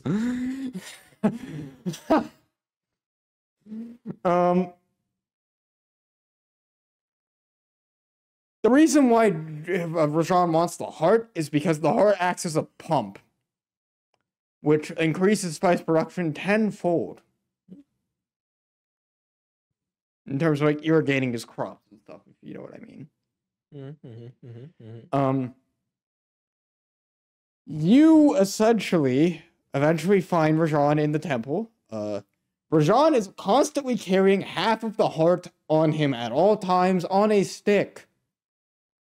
That's just a fun little fun. But Rajan, essentially, the jobs basically just go that you're trying to force Rajan out of hiding because he doesn't like to come out anymore. Because he's just wary after Sly. Well, after your first set of missions, specifically one where Bentley leads him to watermelon that he eats and then immediately passes out, so that way Bentley can steal blueprints for his spice operation from him. And that spooks Rajan into hiding. Their methodology for getting Rajan out of hiding is to flood the fucking temple. They achieve this by getting high-powered explosives, just getting a what is essentially a drone helicopter, like a drone attack helicopter, and just shooting the fucking dam above the temple. And even all of that flooding and stuff doesn't get Rajan out. That was Bentley's entire plan, was just get the kitty wet. The other part of his plan was to stop his spice operation, so that way it wouldn't operate with, him hiding. Sly gets the other part of the clockwork heart that's hanging in the spice room by Neela showing him a secret entrance. This is also where Sly starts hitting on Neela. Because, God, he hits on fucking every female cop. Oh, Sly backs the blue, all right. Yes, except the Contessa, but the Contessa is special. The Contessa is special. We'll get to what the fuck the Contessa is doing, because Contessa... I do not count Contessa as a fucking cop, but we'll get to that. She is a cop in title only. So Rajan, comes out because the final bit of the operation is flooding the entire temple by essentially having Murray rip open the dam down with his bare hands. I look at this and say, you have an attack helicopter. Nah. Gotta give Murray something to The do. Murray just goes... like, literally, the noise he makes is... like, I don't know how to describe it. And Rajan comes out and is like, the fuck is this and gets real pissed at Sly. Neela offers to help Sly. They both are about to fucking attack him and, jump him, so that way, Neela can apprehend him. And Sly goes, Neela, now! And Neela just goes, sorry. And Sly gets fucking thrown. Sly gets knocked the fuck out into a pit. Murray, being the Murray and not being really smart, jumps down into the pit. Rajan jumps down after him and calls Murray weak. He calls me, quote, fat, pathetic, weakling. And Murray immediately shows that the Murray is not a fat, pathetic weakling. That he is actually very strong. And beats the shit out of Rajan. Alright. This level ends with Murray seeing Neela up at the top and going, Neela, Sly's hurt real bad, throw down a ladder. And then, behind Neela, the Contessa and Carmelita show up. Neela goes, see, there you go. I caught them. Something that Carmelita could never do. Dang. Contessa goes, good job. Neela, you're promoted. You the fuck are you doing? And Neela goes, oh, there's a reason she hasn't caught him. It's because she's been fucking Sly the whole time. And shows her a picture of Sly and Carmelita dancing at the ball. So she is relieved of her cop duty in terms of Carmelita. And Sly and Murray are captured and sent to the Contessa's prison in Prague. Yeah, not a bad place to have prison. Yeah. That's Prague. Who doesn't like Prague? Me in this game because it's depressing and sad, fair. and literally because it's all gothic and the music just fucking over and over. And that's for 2 entire fucking levels. That's if you haven't caught on, all of these people get 2 levels except for Dimitri, because fuck Dimitri, I guess. Hate that guy. Who cares about art? Stinky. So then we have the Contessa. Mm-hmm. The Contessa is a high-ranking prison warden, if you want to believe that. She married a well-to-do aristocrat. Mm-hmm. A few weeks later, the aristocrat mysteriously fucking died. It is heavily implied that she poisoned the shit out of this man, just so that she could get the money from him. Mm-hmm. Mm-hmm. She invests that money in a criminal rehabilitation prison. I will tell you what she does in that prison now. She is an experienced hypnotist and uses hypnotherapy to reform criminals. Now, she does actually reform criminals. Bentley, after learning how to drive a stick shift, thrives from India to Prague. I don't know how the fuck you do that. With a lot of experience, apparently. I mean, there's not an ocean in between it, but there's a serious fucking mountain range. Look, he pulled out his inner Ryan Gosling. He drive. I'm just imagining Bentley with a fucking WikiHow up on how to drive stick. Just like... So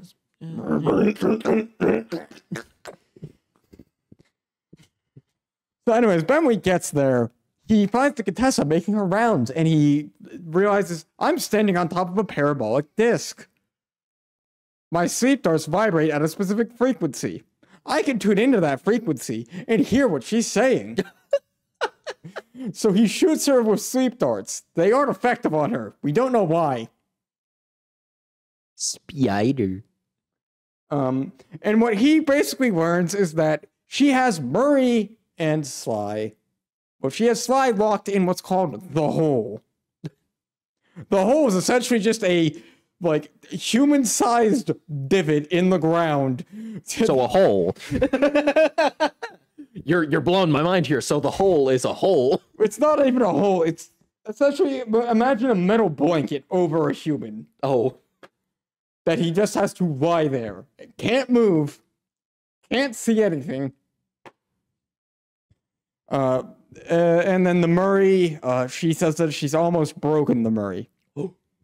She also mentions in another conversation that you tag her in that Interpol is stupid. All she has to do, Interpol is stupid. How has nobody ever thought of this scheme? Rehabilitate criminals. Get them to tell you where their loot is, and just steal all of the fucking loot.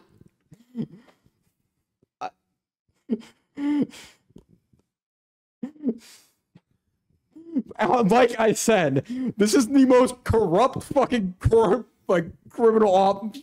Okay, but like it makes at least a little sense, which is the worst part. We had like counterfeiting, sure, but like economies are fickle, that can be messed with. Razan's just doing actual drug trading. That one's just not have to do all the heavy lifting, just take it. Like, I will say, when she says take it, she means take it for herself. yeah, of course. Are you gonna give it to the government? Uh, so Bentley, upon hearing this, is like, this is an assault to both criminal and like cop. Like, holy fucking Christ, you suck. And eventually the next mission is Bentley breaking Sly out of prison by launching a fucking train as a projectile through the goddamn prison wall. Because fuck subtlety, I guess. You know, he was trying to be subtle with tagging her with darts from far away. No, the next mission is literally him throwing a fucking train through the wall of the prison. I mean, if it works, it works. What's odd is it does work, even though for all Bentley could have fucked up a calculation somewhere and just killed Sly. We do know that train is deadly because you die so many times in this mission as Bentley because they hide all the fucking computers to hack the train along the fucking train line. The only way to get to the computers is to walk on the fucking train line. Do you know how many times you get fucking ran over by a train? Significant enough number To make it very annoying. Eventually they figure out that in order to get Murray out, they need him in solitary confinement. So Sly sneaks in to Murray's cell and goes, "Hey Murray, beat up 50 people." And he fucking does it. Man, how do we break the Countess's mind control? Oh, wait, grabs Murray by the shoulder and just, nightmare, nightmare, nightmare. No, if anything, that's more what the Contessa's doing. Activation phrase, Red October, Zero Dawn, and just sees Murray start beating the shit out of people. Honestly, if she was smart, she would have actually programmed him to do that, but...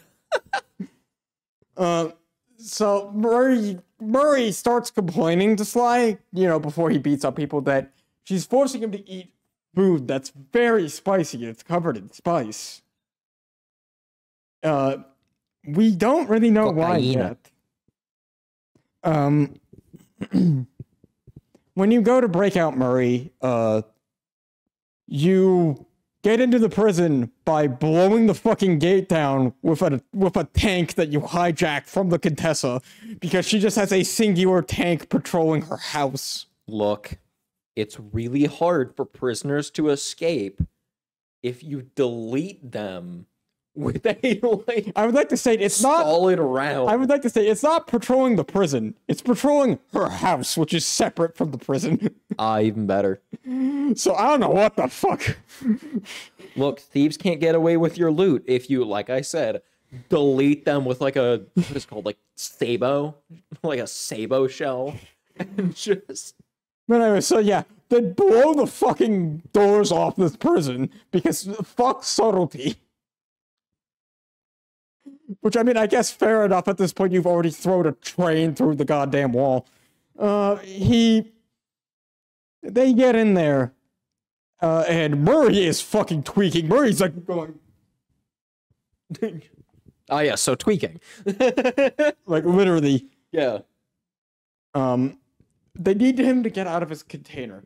So they activate the fucking, stuff. The hypno boxes. Mm-hmm. This is where you learn that the spice that he eats helps with the hypnosis.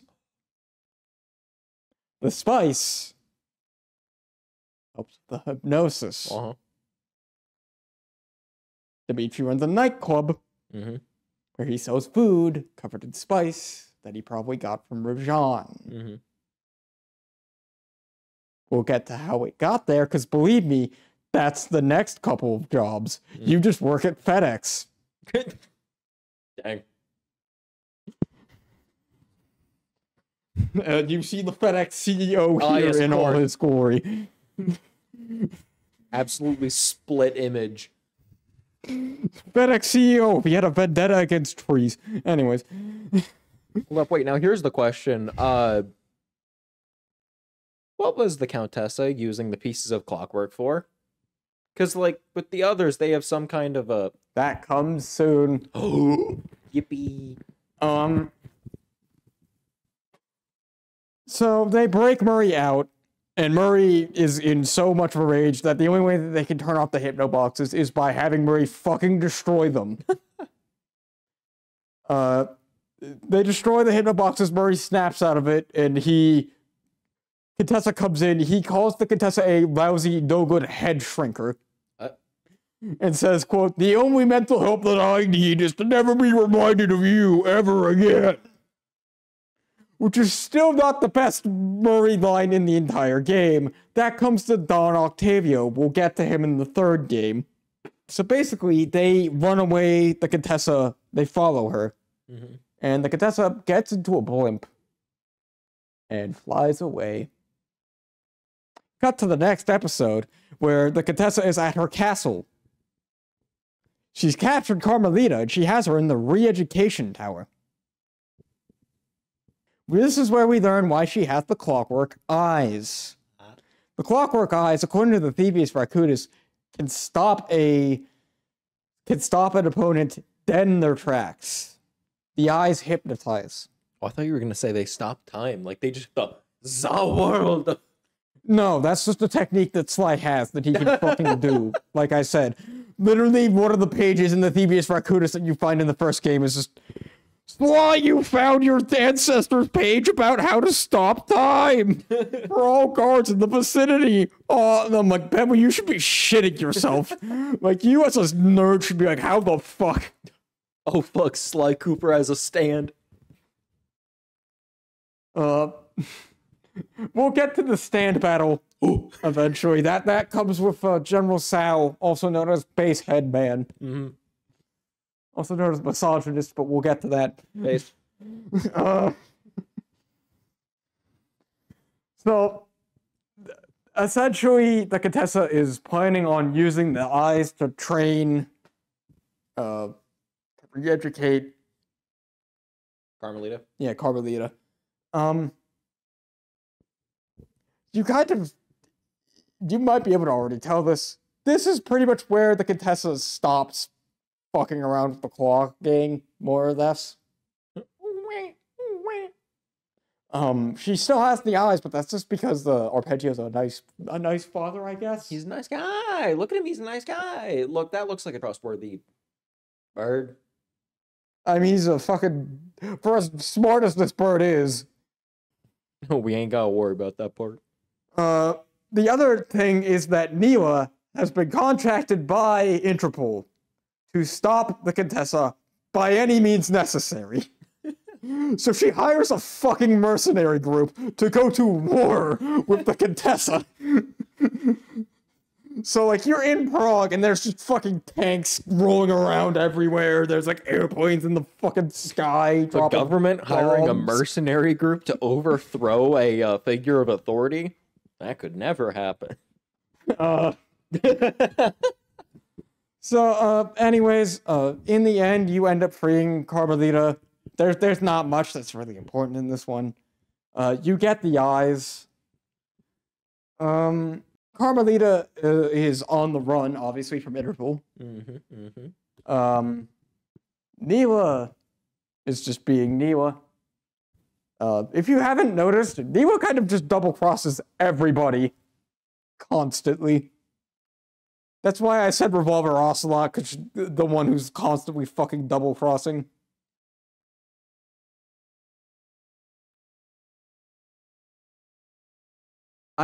Well, yeah, okay. Well, yeah.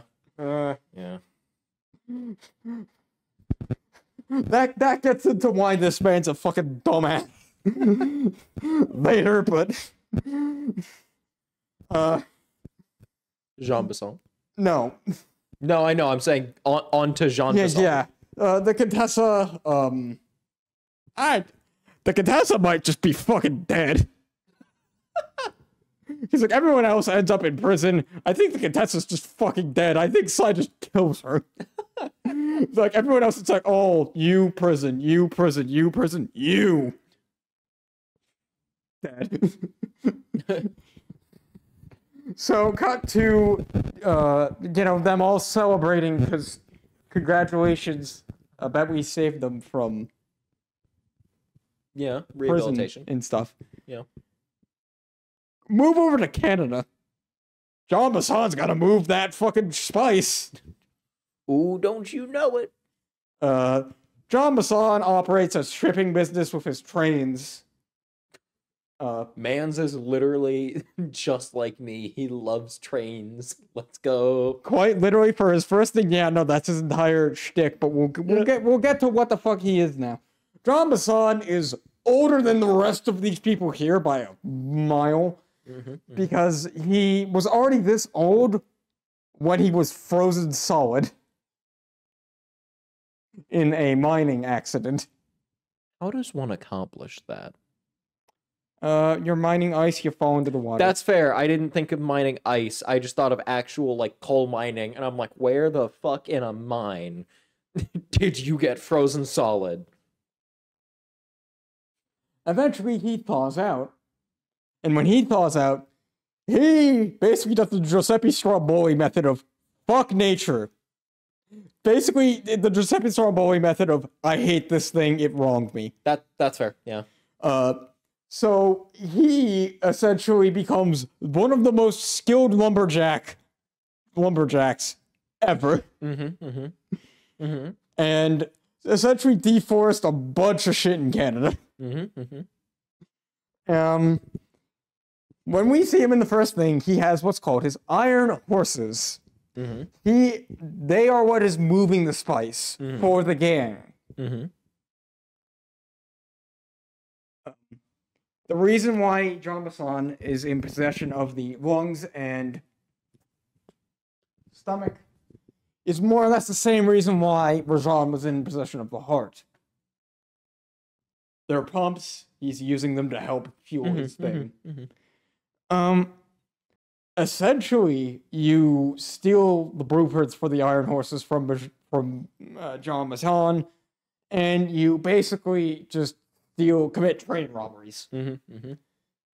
Carmelita is walking around in this level at this point, no longer really operating for Interpol, but still trying to catch Sly, because her idea is, man, if I catch Sly, Interpol will fucking suck my cock so hard. I'm sorry, she's a female. Interpol will... Let me rephrase this. Nah. Interpol You keep the original. You keep the original. Let me rephrase this for a second. Interpol will lick my pussy so hard. No. I should have kept with the first one. Anyways, John Bassan. John Bassan, you also kind of hear rumblings when you are, stealing the blueprints, because you overhear John Bassan talking with Arpeggio. John Bassan essentially asks for more parts, and Arpeggio's like, you fucking moron. You already have so many, what the fuck? Because he asks for more parts, because he's like, oh, my trains are running like double shifts. Arpeggio also asked about the Northern Light battery. We'll get into what that is in a bit. You still commit train robberies. Neela tries to fuck around with Sly at this point. I don't think she's even operating with Interpol at this point, because she's just trying to fucking kill him. She's not. Everything up to this point was her trying to capture him. She, at this point, has just said, fuck this, I want to kill. I smell blood. So like I said, not really working for Interpol anymore, so that's like, what, how many people has she double-crossed by this point? Like 3, 4? Because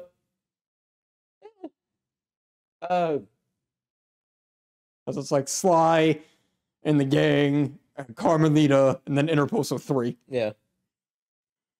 So she's already clearly shown an affinity for double-crossing. Ooh, just wait until she finds a way to double cross the Claw Gang so it becomes 4. It's so funny because it's just like, how did you not see this coming at this point? But we'll get to this. Anyways, so John Bassan is pissed off that you stopped his trade. So what does he do? He goes to his lumberjack camp and says, "Fuck it, I'm hosting the lumberjack Olympics." Except I'm going to cheat because I'm using the clockwork talons on my fucking axe. That's not an axe, but I mean, don't worry about it. That's probably the smartest use we've seen of the, well, third smartest use of the clockwork pieces we've seen thus, fourth best use. I keep thinking like, oh, maybe, and then I'm like, well, one person was using the hypnotism eyes for hypnotism, so fair enough. And then both Rajan and Jean Bassan are using some form of clockwork for like the pumps. yeah. So it's like, I mean, fourth?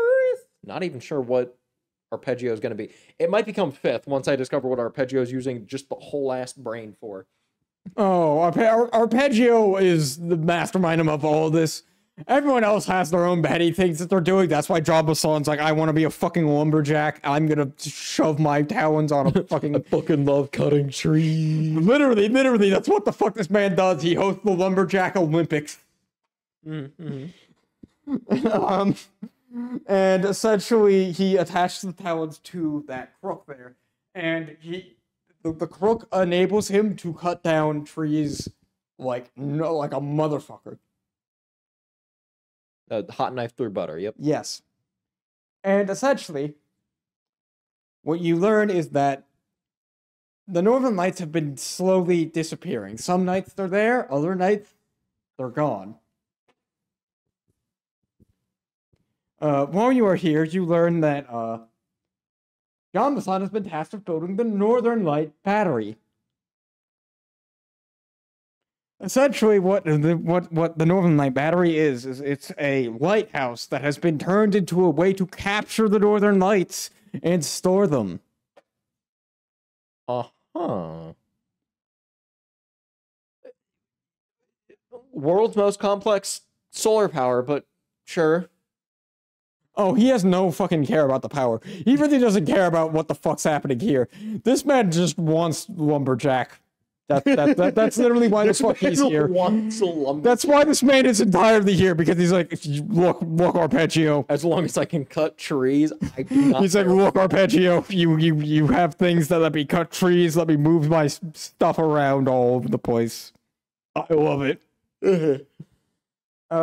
So you beat Jean Bassan at the lumberjack games by rigging the judges completely. Literally, the judges are Bentley and Murray.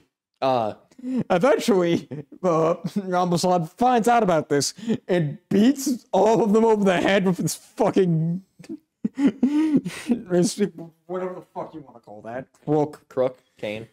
And they wake up, and you're Bentley. Jean Bassan's like, lucky I found you. The Northern Light Battery, is being picked up here soon. I also found all your clockwork parts that you had at the hideout, and I sold them. Arpeggio was offering a king's ransom for the entire bird. So he sells all of the fucking parts to Arpeggio. I love that he got money out of it. Arpeggio didn't just say, hey, bud, look, I need those back. I'm doing something goofy. You'll get, don't worry about money. What happens afterwards is going to be really cool. That's essentially what the fuck happens. Ooh. And, Bentley's like, you fucking moron. You absolute moron.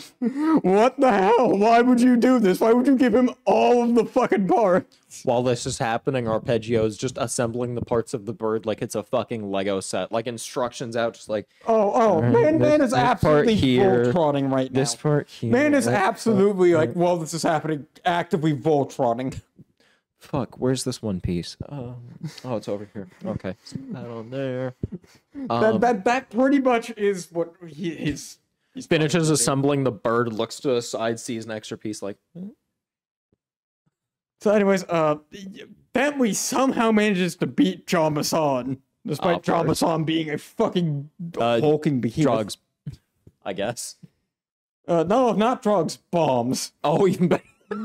That is exactly how this man does it, is he just bombs the shit out of this Did you know You can stop any criminal with a bandolier of grenades. It's not even grenades. Well, I guess it is. Yeah, because he just drops it. Did you know it's really hard to chase after someone when you have shrapnel in your legs? So anyways, the gang all abscond into the battery. The battery is hollow. They can get into it. Hearing the battery is hollow is just like... But remember, the battery was the fucking White House. Well, yeah, but like... battery? In order to steal the Northern Lights, it feels like there needs to be a lot of stuff involved. There is stuff involved. It's just, remember, it needed to look like a fucking White House, so of course there's extra stuff attached to it. Yeah, alright. So they get into the battery, and they end up in Arpeggio's blimp. Of course. The first mission that you do is, seeing how far along in this man's fucking Voltron quest to just assemble, you know... Megazord. Yeah, just build fucking... He's trying to build Voltron by just shoving all the pieces together. And just do all that shit. He gets there, and the bird is almost together. Oh. But not quite there. It looks like you should be able to pull him apart if you reverse the magnetic field holding them together. Of course. So Sly does that. And in a shocking twist of fate, it explodes everything. And somehow pushes the bird together. I say it explodes everything because guards die if you have not already killed them. This obviously alerts Arpeggio, who's in his fucking office, who comes out and is like, the fuck is happening here? Oh, my bird! It's together! He's like, Sly, you dumb motherfucker! I see you tried to pull the bird apart, but you seem to have put him together for me. Thanks for that, you dumb fuck. Oh, wow, that seems to have made all of my issues a lot easier. I wasn't expecting that. Yes, Neela is also here.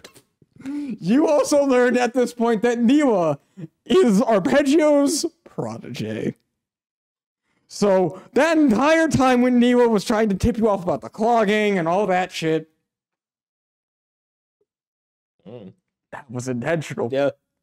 She wanted to gather all the parts together so that way it's easy to take. Which is funny because ultimately Jean Bisson just sold them to Arpeggio, which means Arpeggio could have probably just bought them off of... Wait, if his plan was to assemble the bird...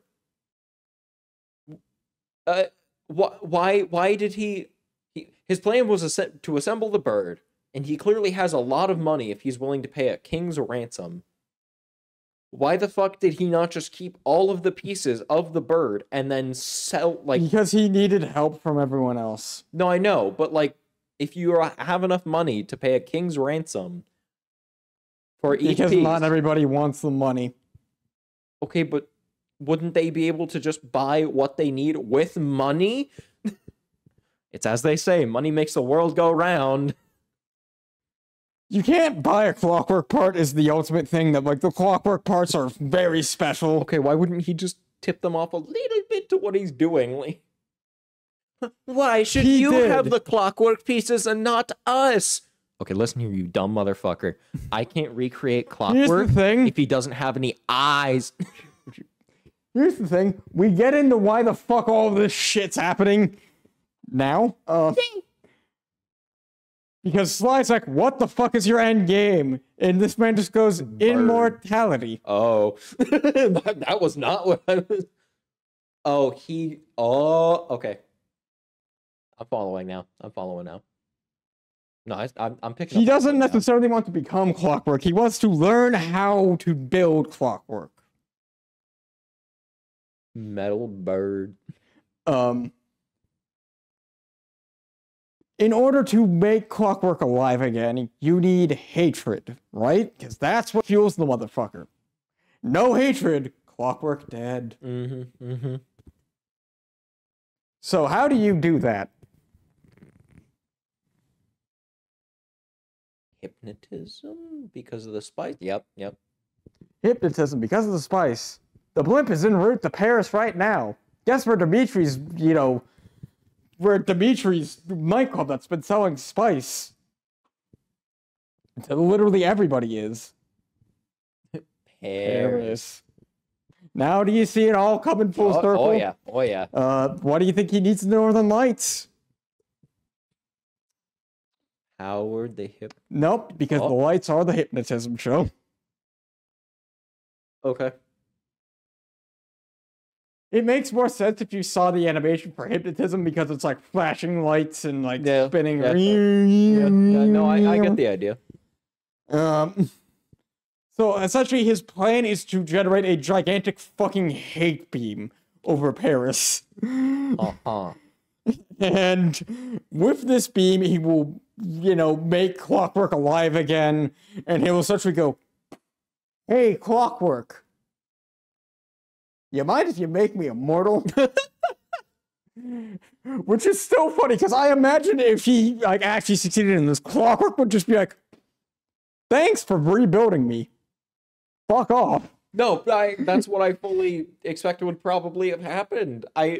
I love it because up until this point, Arpeggio and Neela have been like 18 steps ahead, and this is the most like 7-head move he's had.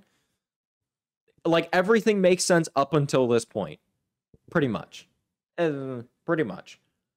And then now it's just Clockwork will probably tell me the secret to immortality.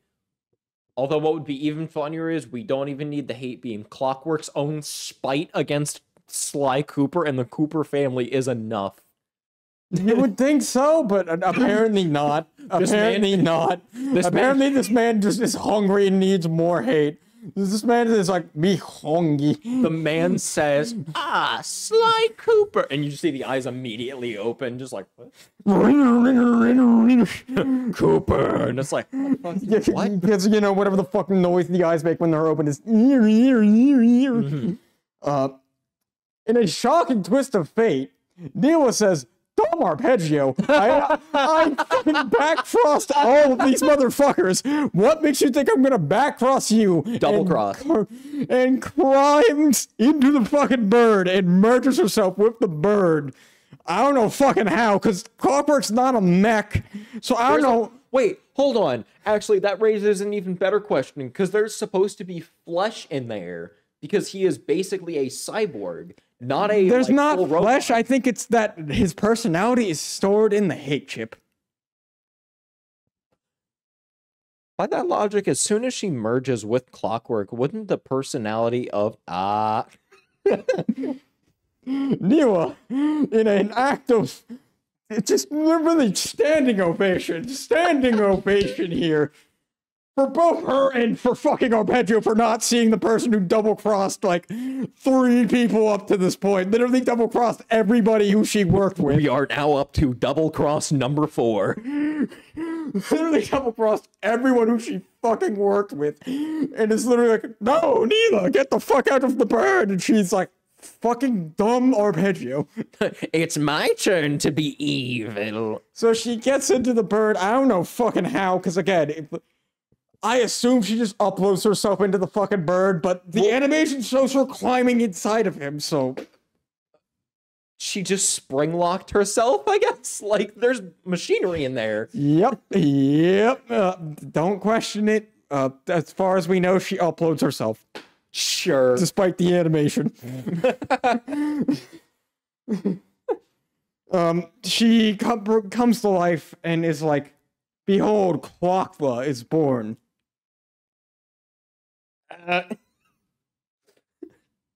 Ew. I think Arpeggio also just fucking dies. Oh. Because Neela just fucking throws him. Oh. Remember, he's a bird, but he can't fly. Yeah. So, this man's like, "God damn it, fucking..." Whee! So, how does one beat a gigantic metal bird? Shoot it. According to the first game, you just fucking shoot him. Well, you say this, but you shoot him, and he's still alive. You know, how did we get here? Fair. Yeah. So what Sly does is he sends out a distress signal to Carmelita and is like, Carmelita, I need you to bring a helicopter. We're gonna shoot a fucking bird. We're gonna shoot him, but we're gonna upgrade the caliber. Not even. It's just like literally the same shit. It's the same animation, quite literally. It is the same boss fight. Just you're flying around a blimp. Of course. So he ends up, you know, destroying him in pieces, you know, much like the scene that we've seen before. All the pieces fall, land in Paris. Everybody's fine. They realize that in order to kill Clockwork, you have to destroy the hate chip. Makes sense. Because again, no hatred, Yeah. no Clockwork. And the good thing is there is no documentation about Clockwork in terms of like how he is built and put together, because Clockwork is fucking stupid. I mean, to be fair, he had no minions who could put him to like back together if he were to fall apart. I mean, he had lackeys, but they were just smaller versions of himself, so I don't know how the fuck they would have done that. They are also fueled by a hatred of the Cooper family. It wouldn't surprise me. Like I said, it just looks like a smaller version of himself. So anyways, so Bentley is about to break the hate chip when Clockwork's beak fucking paralyzes this man from the neck down by falling on top of him. And Murray saves him because Clockwork explodes at this point. And now he's like in a lot of pieces. He's probably dead this time. But what's weird is the pieces look like they're still intact. Oh. Along comes Carmelita, mad at it hadn't just missed, you know, Clockwork and Arpeggio and all Carmelita, that's really interesting. I need you to wait like 3 more minutes so we can She break destroys this chip. the hate chip. Thank you. And to quote the wiki, the parts rust and decay immediately. Dang. Because time catches up with the bird. Okay, to be fair, at least this time, we now know for sure, absolutely, that this time he is definitely dead.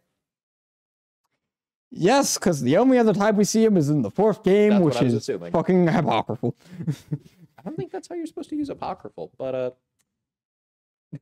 that's been my concern from the start. But I'm like, honestly, homeboy, I guess just really likes that word. We're gonna let him. Guess what it's finally time for? Oh boy, like an hour later, we're finally on to the 3rd game. Wow. I changed the color. You did, but there's also a huge blank spot. Look, this game is weird in that it's complicated, but there's also not much that you need to explain. In terms of, like, pre-explaining stuff.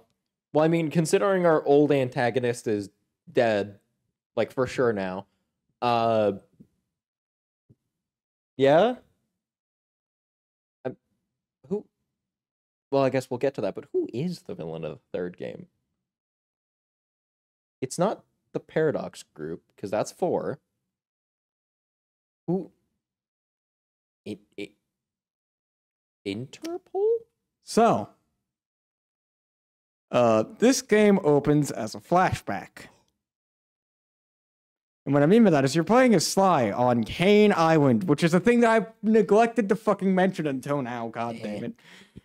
Kane Island is important because it is where the Coopers hide all of their shit. The only way to get into Kane Island is by... the lock is a literal, like, it looks like the fucking cane. Oh. So the only way to get in is by using your cane. You cannot throw in, you cannot blow the door open, you cannot do any of that shit. Believe me, our main antagonist has been trying for years. Let's get to our main antagonist. Ooh, who's the main antagonist? So, Sly's father used to run with a gang. One of the members of that gang is named Mick Sweeney. Yeah, that's a name. Who was a massive fuck-off walrus. I could never have guessed that, actually. Would you like me to show you a picture of Mick Look, Sweeney? I think for thematic purposes, we need to have the pictures of each antagonist up. I will pull up a picture of Dr. M after I show you McSweetie because he is fucking hilarious. Slay McSweeney. Oh. Hold on. No, I need to see that 3D version. That is terrifying. I don't think that's official. Doesn't matter. Love the beer gut. Sorry, what does that say on his stomach? Bad something. I actually genuinely cannot read Bad that. fella.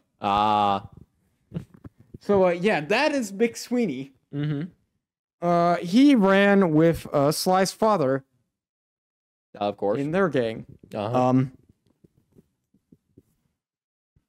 The other member of that gang is somebody named Dr. M.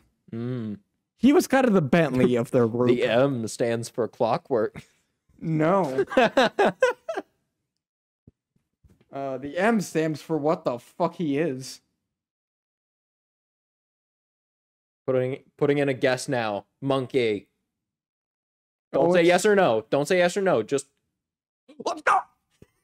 Not only is a monkey, he's a mandrill. Mandrill, yeah. Thieves in time. Look at this beautiful fucking model. Oh gosh. Hold on. When did Sly 3 come out? Or like this looks like it could be 2006. 5, 6. Oh, let's go.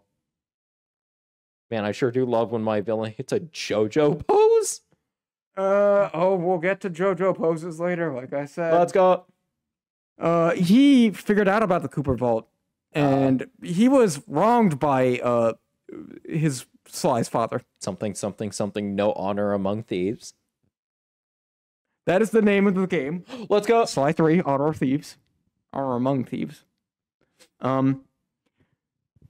So he was wronged by Sly's father. Essentially, he feels like Sly's father did not give him enough credit. Of course. Which is something that Bentley struggles with in this game, but we'll get to that. All right. And essentially what this man does is he eventually finds out about Kane Island. So he sets up shop and just immediately starts trying to fucking break into this thing, no matter what. You want to know what's funny? What? If he broke into it, he would not be able to do anything because the only people who could do it are people who know the Cooper, like, thief moves.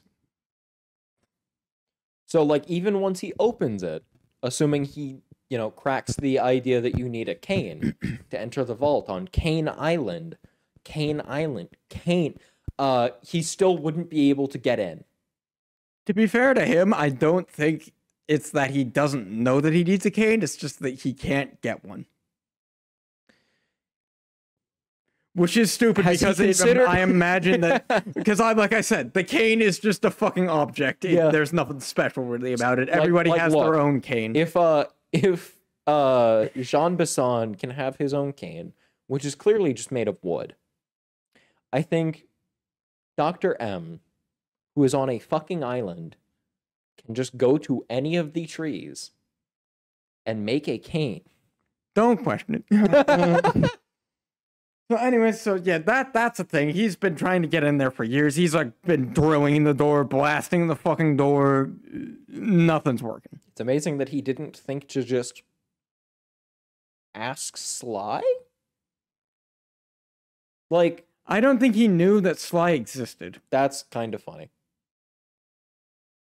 Because him being an antagonist should honestly be a little funny now. Because once you finally come up against Sly Cooper, it'd just be like, oh, sorry about your mom and pop. This is he honestly my might not even know that they're dead. To be fair, because he probably fell out with them before. Okay, but that's even funnier if he just encounters Sly, and it's just like, yes, that's right. I had a falling out with your father. And he's like, what do you want with my late father? And Dr. M's just like, late? What do you mean? And he's just like, no, because clockwork. And To be fair, though, to Dr. N, he probably does assume that they are dead at this point, but just dead of old age. So anyways. Mastermind has access to infinite technology, does not know how to just check someone's records. Yeah, doesn't know how to forge a cane. Realistically. So Sly and his group go meet McSweeney, and McSweeney tells him about, hey, monkey. Not monkey, no, he just says, hey, Cane Island, it exists. Mm. You should go there. Mm-hmm. So he does. And he gets there, and the security is tighter than Fort Knox. The security is insane. I mean, after so much time, it honestly should be. Yes, because paranoia is a thing, apparently, with this man. Yeah. So Sly goes, I need a master group of thieves. Mm-hmm. So he sets about that. At the start of this game... Go ahead. No, I'm just looking at little homie on the very end there. Oh, when he realized the only thing this man can say is, I love this man already. Literally, that's the only sound. America's a nation that can be defined in 2 words. The foothills, yes, that is Himalayas. exactly what the fuck this man is speaking. Nice. It's kind of awful when you remember that he's supposed to be an outback aboriginal, so you... yeah. Oh, yeah, we're getting to that level. Okay, it's fine. So we have Panda King. What looks like Dimitri if he did, like, a significant degree of drugs. Bentley, Sly, and, I don't even know what to call that last one, honestly. We call it Bentley's fuck toy. Oh, no. We will get to her. Bentley's fuck toy until the 4th game when they fuck up everything. Look, I wouldn't call her that when I'm like 99% certain that part of his body just does not work anymore. Based off the wheelchair, he will fucking make that shit work. This man will literally, he will figure out how the fuck Clockwork would have done it and be like, I'm going to make myself Robo-Penis. Honestly, with how good of tech he has, I am amazed he hasn't just made himself some prosthetics. The wheelchair is better. Fair enough. Gameplay-wise, this is the best that he has ever felt. This wheelchair is the best thing that ever happened to this man. Like, I praise the heavens that this man broke his fucking Best legs. thing that could have happened to this man, getting the lower half of his body paralyzed. Enough jokes. So, when we start off this game, the gang... Who do you think is in the gang when we start off? Okay, so aside from the obvious 3, I'm just gonna stop you right there. You're already wrong. It is only Sly and Bentley. Murray. Oh wait, no, because he becomes a monk. Yes, I remember from D&D. Murray blames himself for what the fuck happened to Bentley. Doesn't it take him like 2 minutes of convincing to stop being a monk? No, it takes him more than that. It takes him a couple days. Okay, fair enough. He's been a monk for years. The Murray has discovered inner peace. Yes. We will very shortly get to my favorite Murray line because it is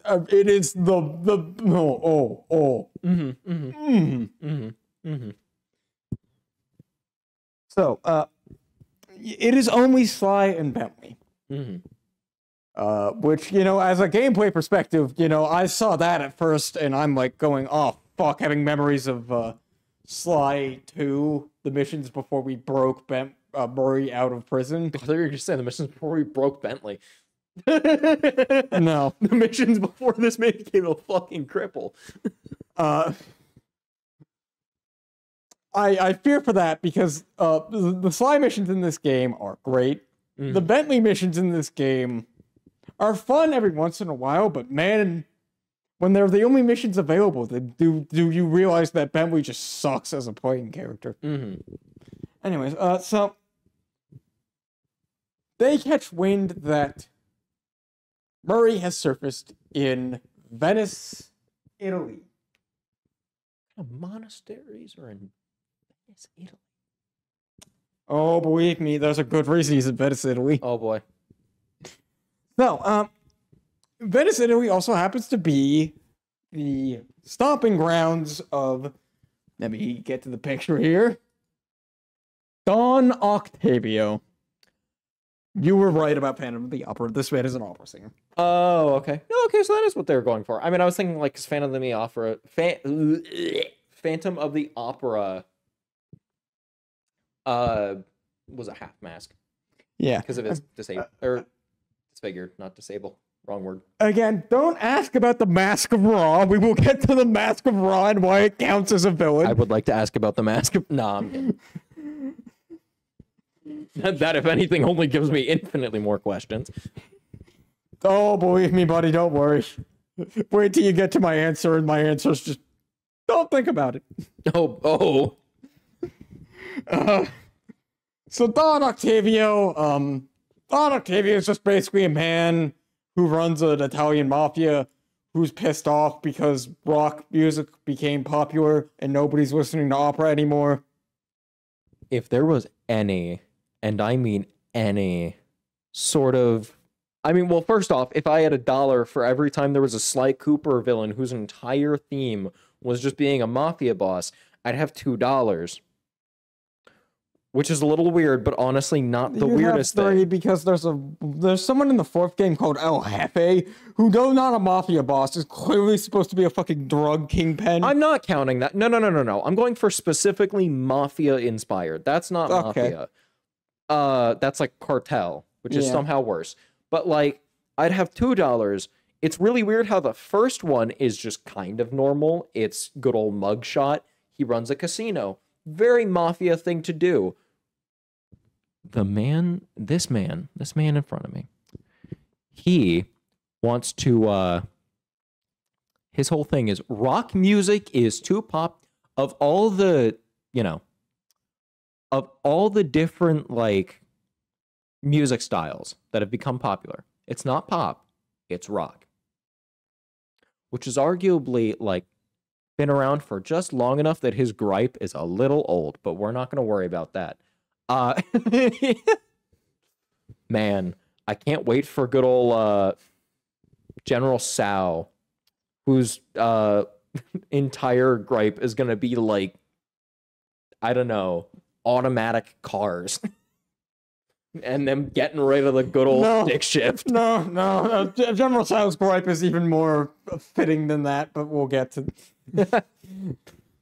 So this man, he wants opera fans. Makes sense. What do you think he does? What do you think his entire plan to get back opera fans is? I swear, it's not going to be something simple and relating to like the last game, like hypnotism. It's going to be something infinitely worse. If your answer was sinking Venice into the fucking ground through that tar, was gonna be like my 50th. Guess what? So his plan is to essentially hold a recital where he's going to sink buildings in Venice into the ground by tar. By what? Pumping tar into Venice water. Okay. So yeah, he's a pretty cartoonishly evil villain. Oh yeah. We literally see this man dump tar into a fucking aquarium full of fish for no fucking reason. Fuck them fish. I'm sorry, I'm still looking at the Mask of Ra because that is just, it is so out of place. But the Mask of Ra is the second one. We'll get to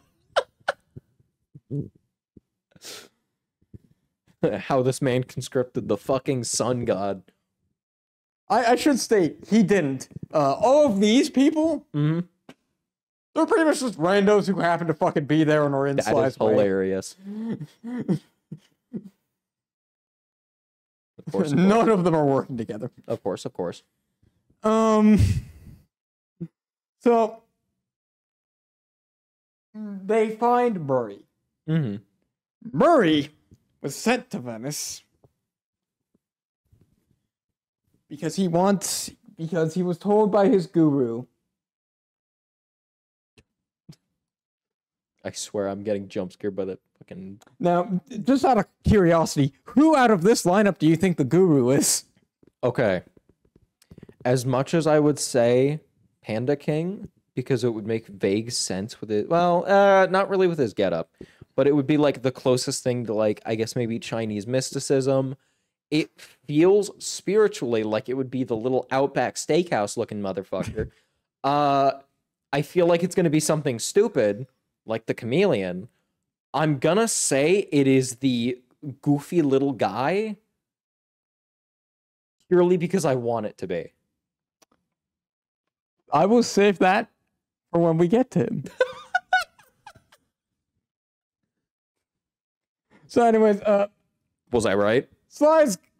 Murray's guru said, sent him out on a peace walk and said, do not come back until the black water runs clear.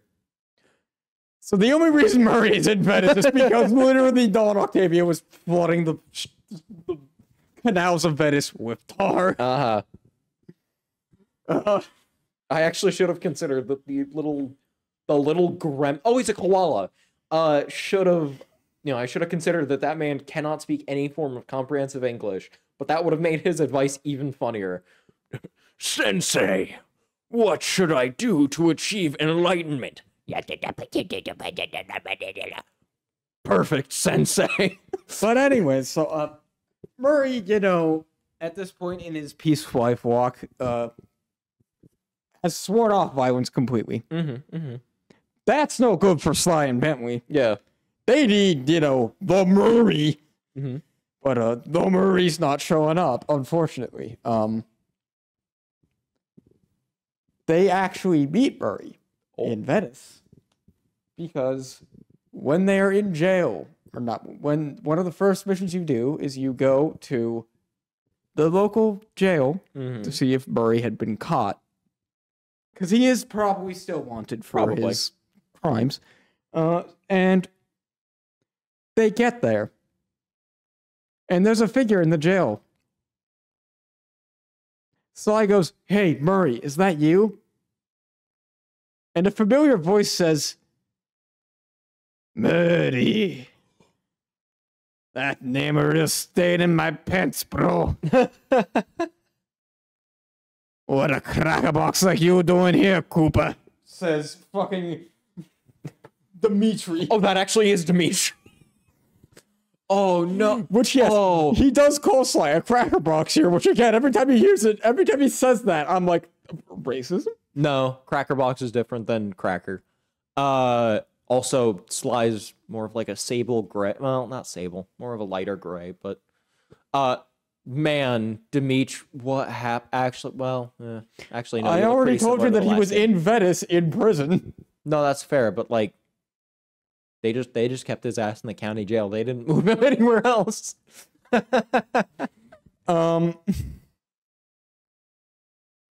They make a deal.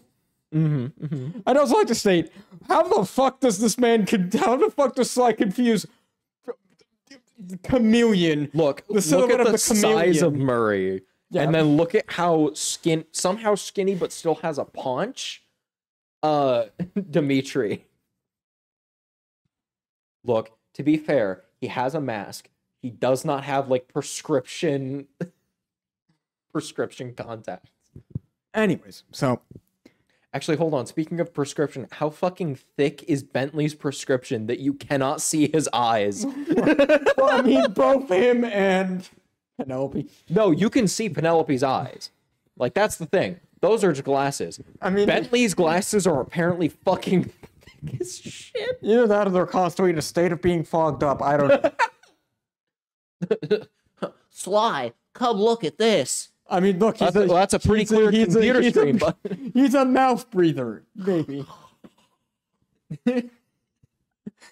Anyways, so Dimitri's like, if you break me out of this, bro, I will send Man Murray to see you. So Sly sneaks around inside Carmelita's quarters as she's giving a talk about I don't know, fucking criminal Don reform? Octavio. Ah. And in the end, the solution ends up being that Sly is just going to get the attention of the guards, calls all the guards meatheads, and Carmelita's immediately like, the fuck?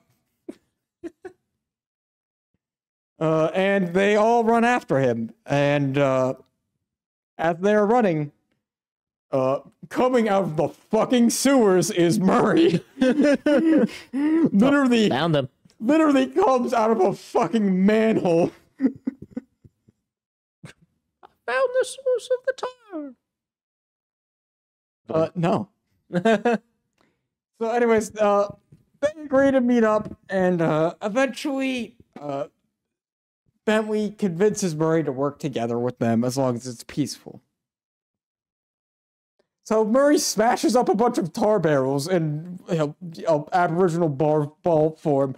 Basically, just imagine a giant hippo doing this, No, I understand what a ball is. but just bouncing around all over the place. Thank you for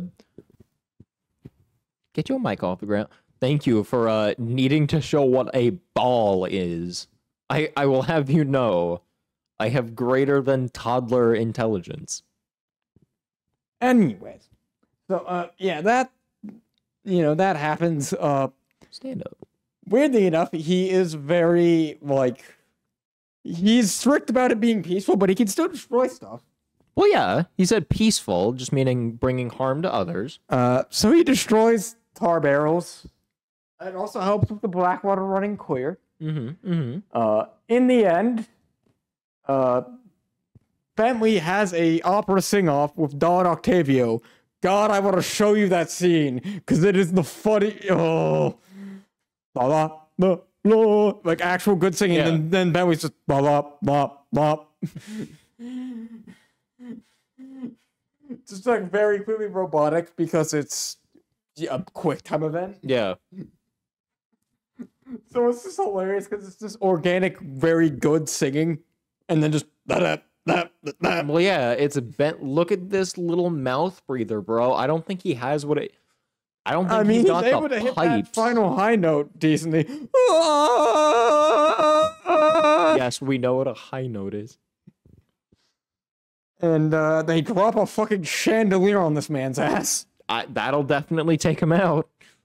Except it doesn't. Oh, Octavio, enraged by what the fuck he's doing, knocks fucking this man's wheel. Bentley. Does what you should do with every cripple when you're fighting them. Knock the fucking wheelchair over. I thought you were going to say what you do with every cripple. Knock the wheelchair. Don't like him? Just.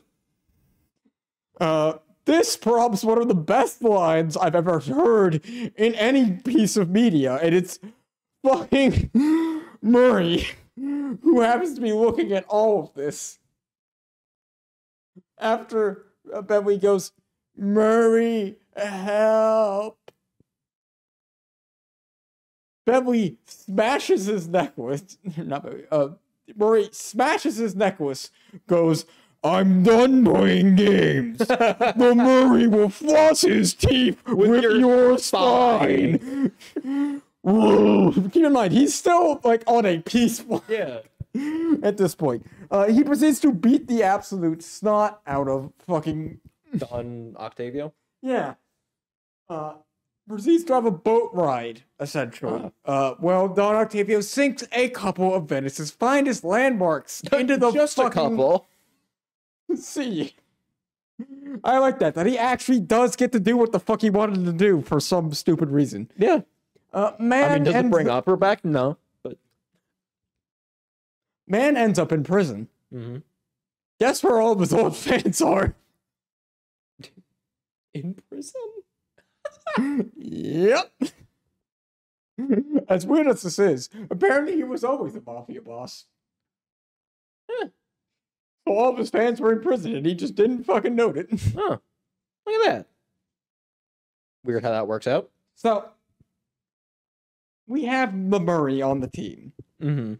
Murray goes, "Hey, we should go invite my master, my guru, Panda King, to join us on our, little shindig.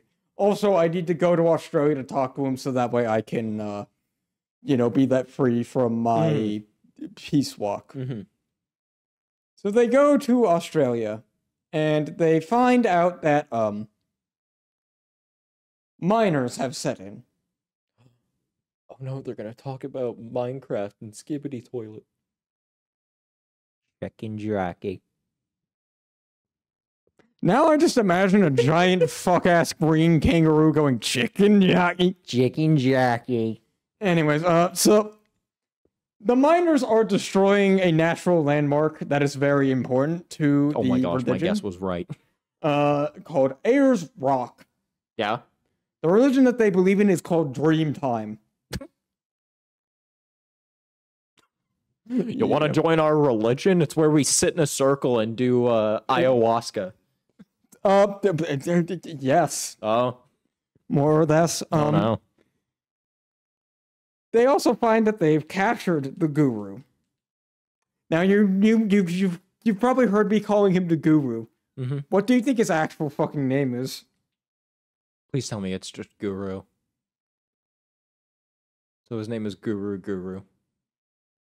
They don't give him a name. So his name is just the Guru. His full name is the Guru of the Rock. Oh. It's, Ayers Rock. He's been captured.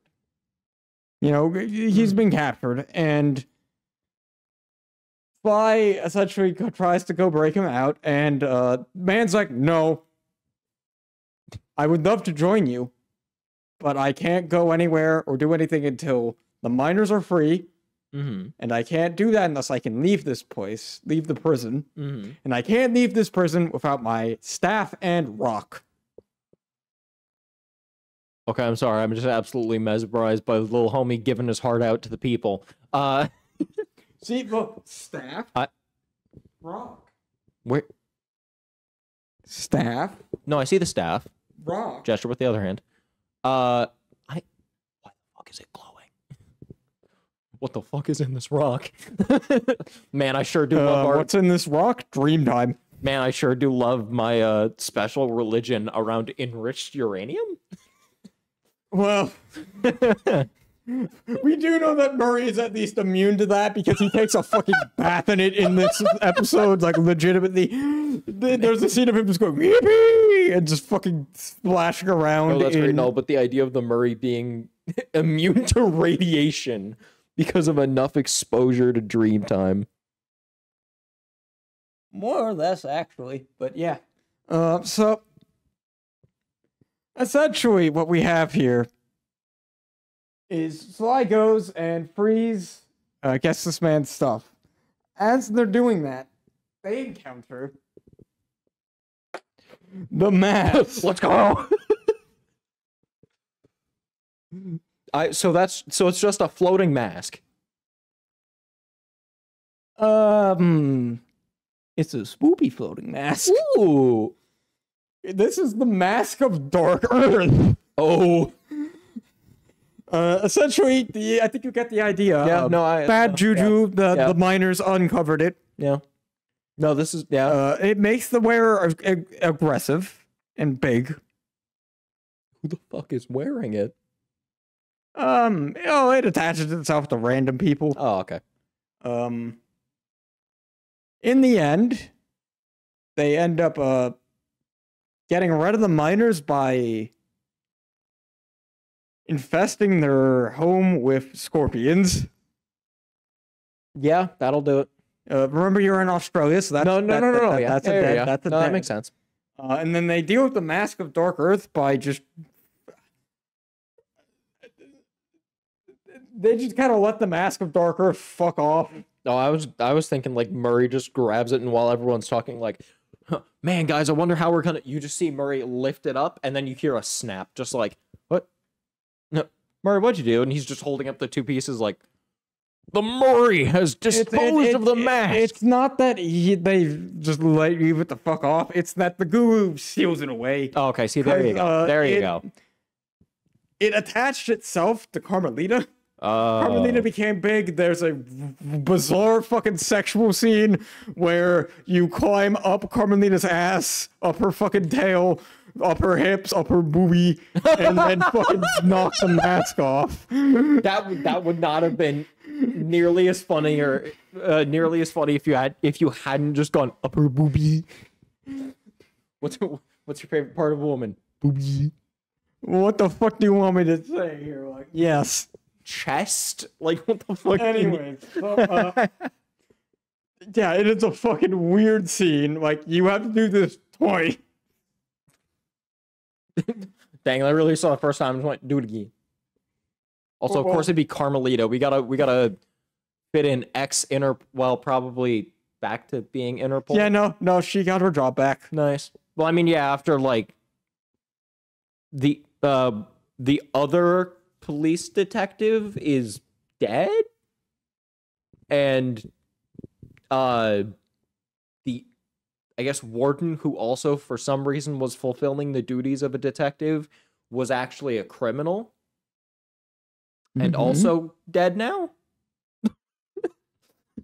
So I mean, there's at least one position open, and like, yeah, for sure. But they do that.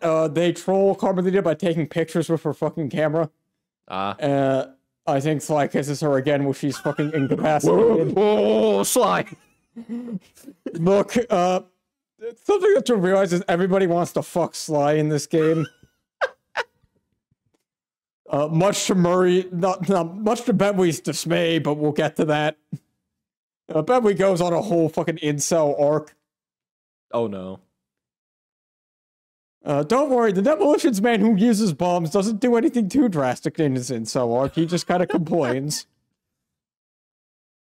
Well, I mean, yeah, he's in a wheelchair. He does something evil. You can just kind of rock it a little bit. So, that's done and dealt with. Up next. After doing some serious crunching on the blueprints. The other one. You see the rat over there in the corner? Oh, is that what she's supposed to be? Yes, it actually makes more sense in the fourth game. Because in the fourth game, she has a tail. Ah. The rat. The rat house mice is what she is apparently. Rat. Anyways, so we move on to that beautiful thing called Penelope. Fix your grip on your mic. You're holding like a fucking goblin. Yeah.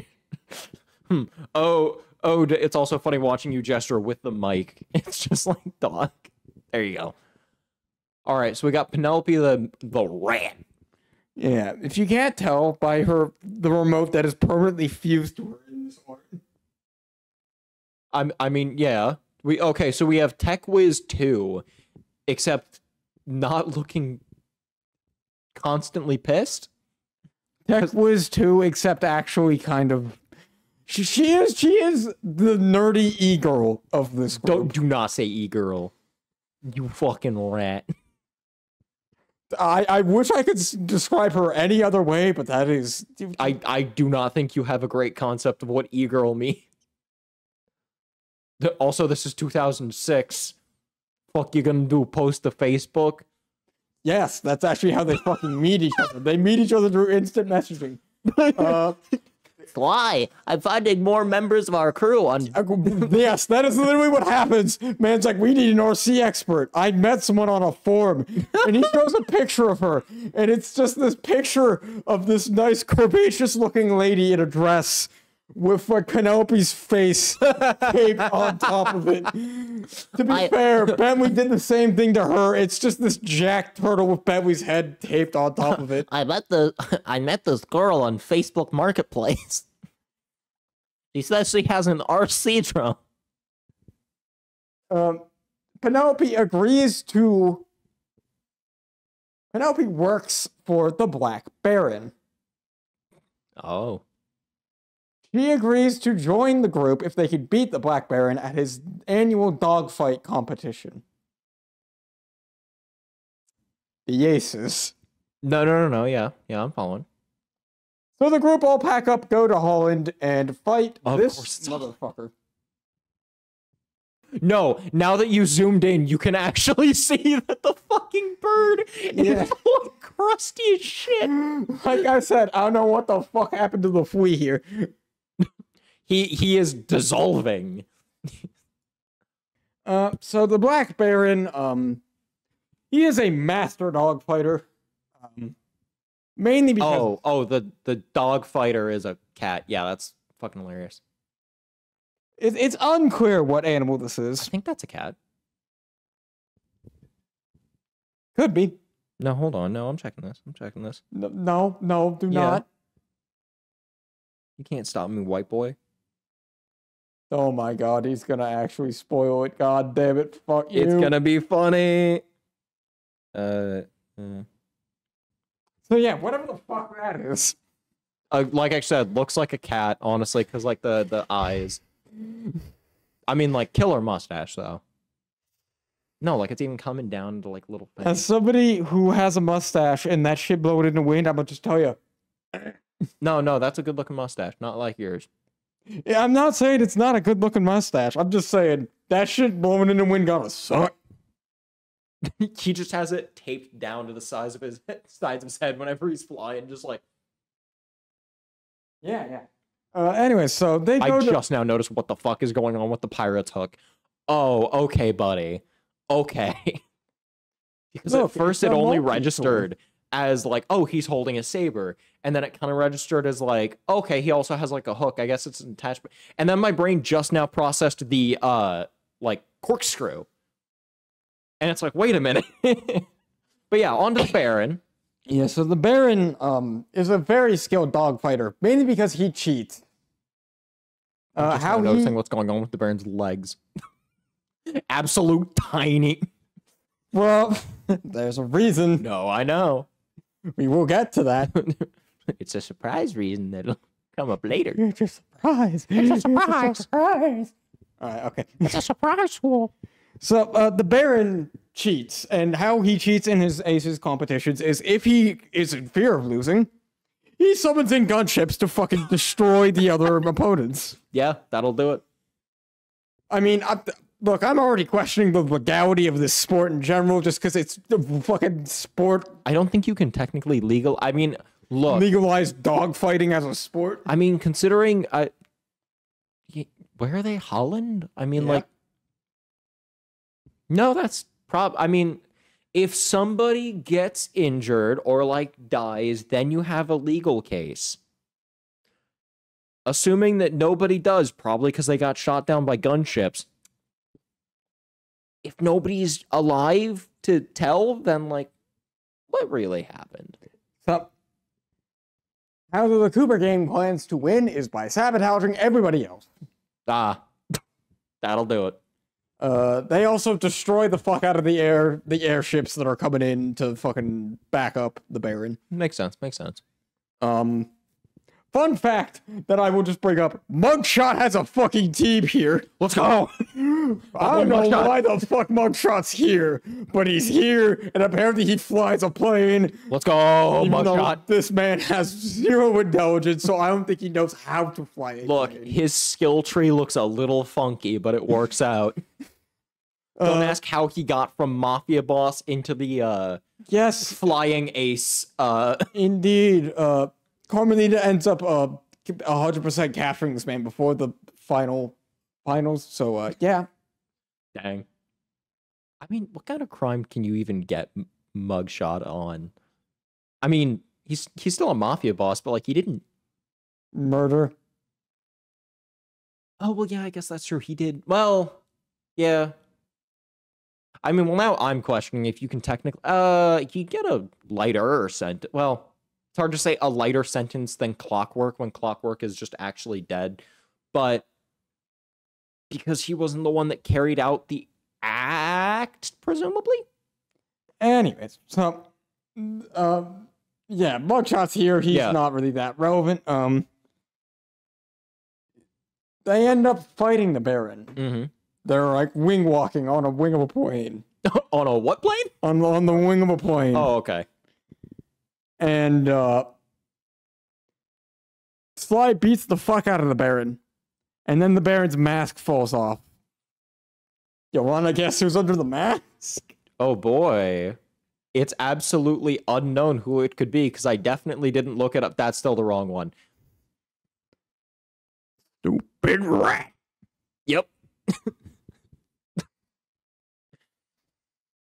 Let's just appreciate how the fuck. Okay, to be Like fair, this. they are like, okay, to be fair, they look to be roughly the same height, and things can be done to like clothes to appear larger. Yeah.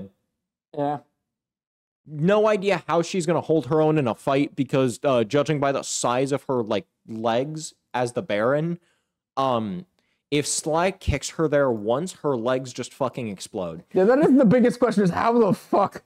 I Well, guess I mean, those are those just, actually look. I guess pretty those are thin. just really baggy pants. I guess. Yeah, yeah. Every time you have to zoom in on her, I can just see Bentley looking fucking pissed. Alright. There's Dimitri, who looks like he is not near sober enough to do this. And then there's Bentley. Oh, it's my boy. It's Panda King time. Look at that So- mask. The Panda King. The Panda King, after being, beaten by Sly, Yeah. how do you think he spent the next however the fuck many years? Okay. So, it's not going to be a similar situation to Murray, because I just don't see that happening. I guess he wasn't in prison for very long, even though he was part of Clockwork's gang. Like, judging by the fire on the side of his outfit, I'm guessing it's either, like, wrestling, or it's, like, stunts. He spent the time in between in meditation, constantly reliving the fight with Sly. This man got beaten so hard he has trauma. Yes, quite literally. Literally, the only way that Sly brings this man out of his trance is by going into his fucking mind, beating him the guru. No, going to the mind thanks to the guru, beating him while going, well, snap out of it, snap out of it, snap out of it, snap out of it, snap out of it. Nightmare, nightmare, nightmare. More or less, yeah, he's just going, nightmare, nightmare, you're reliving a nightmare, you're reliving a nightmare, literally. Mm-hmm. All right, so we have Panda King now. It No is- idea how we got two people working. Well, one who was actively involved in the murder of your parents, but you know he did some meditation. It's fine. And then Dimitri, who, look, that man just looks like he wants to be drunk. Like he just looks like he's not sober for any of this. So the Panda King is, he agrees to join Sly if they can save his daughter. Daughter or doctor? Daughter. Okay. It was a little unclear what you said, and I'm like, I don't know, man really loves his healthcare, I guess. Well. His daughter is planned to be forcefully married. Ah, of course. Why is the pixel count on? Yeah, To all this right. man, Yeah. General Sal, who was a fucking chicken. Can we just appreciate Okay, that? no, absolutely. I mean, granted, when I heard General Sow, I did not see how it was spelled, so I thought it was Sow, S-O-W, which is a word for pig. So I was like, oh, it's gonna be like a boar. No, but this makes infinitely more sense. Like, honestly, I still get it. Hold No. on, how is Sao spelled? T-S, yeah. Okay, yeah, okay.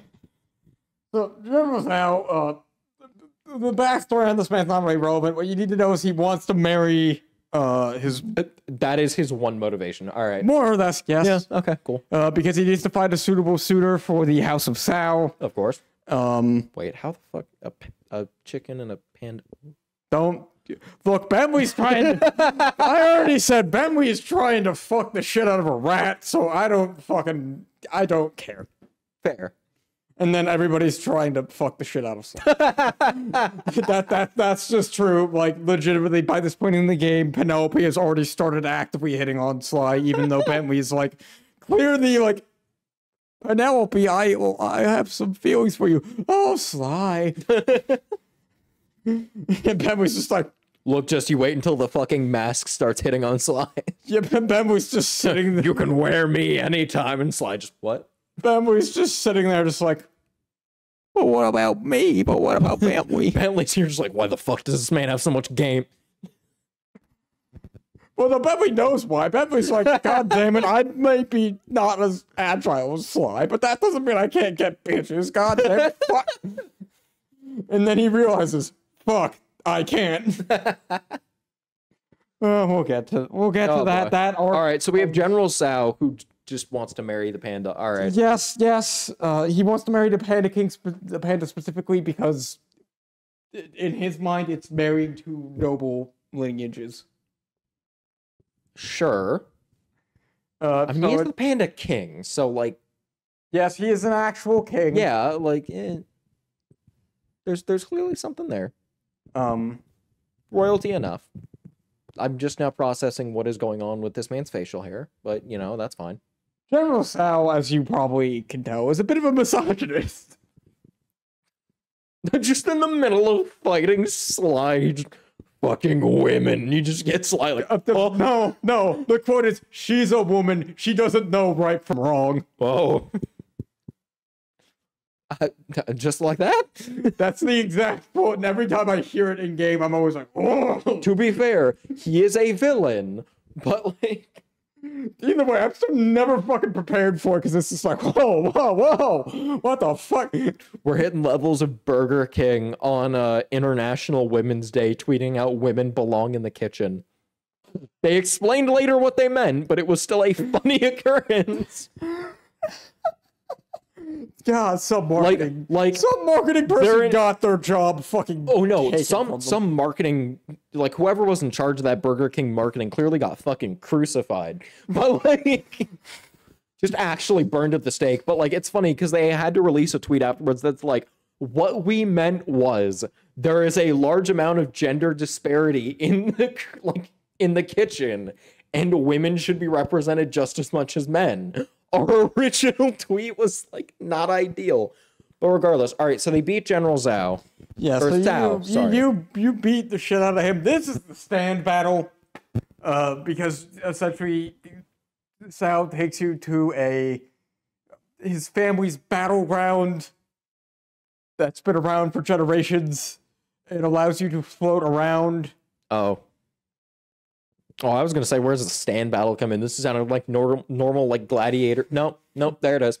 Yeah, it allows you to we float found it. around. Yeah, and you can it trails around you. Yeah. Yep. All right. So then Dimitri, I should mention that when they were in Holland, they found Dimitri working as working like behind the counter as like check-in at the Aces. And essentially they make a deal with him. Will you have an entry ticket for you? That is basically what the fuck happens. And then Sly's like, hey buddy, we need you to like not rat us out. And he's like, all right, but you're gonna owe me a favor. This ain't no small time favor, bro. Like, you mind watch my cat water my flowers, bro. This big time blood favor. Respectable. So after you defeat General Sao. General Sao, ring banana phone. It's Dimitri. Of course. Dimitri goes, so my father Was a drinker. Yeah, basically. Oh, That is actually, yeah, I think that's the thing, that his father was never around, and that's why he ends up the way the fuck that he is. oh. No, I feel bad for making. No, I don't. But now, But, a little. anyways, so his father was a diver, remember that whole shit? Right, That's he's a stuff that I diver, said? best diver. Well, it turns out that Bentley's like, we need a diver. So I was like, yeah, we'll go get your father's old diving gear that's like pirate treasure buried in a fucking map somewhere. Buried in a map. Wow. No, I caught you though. You just gotta fucking agree to join the fucking cult of Cooper. All right, so you're gonna hold out your arm, and we're gonna press this thing to it, and it's gonna make a really funny mark on your arm. Basically. So what they do to find the shit, because the person who last had his stuff, Beach's father's stuff. Oh, yup. It's time. It's time for the radioactive chicken himself. I don't know what the fuck kind of bird this is supposed to be. I think it's low poly, low res.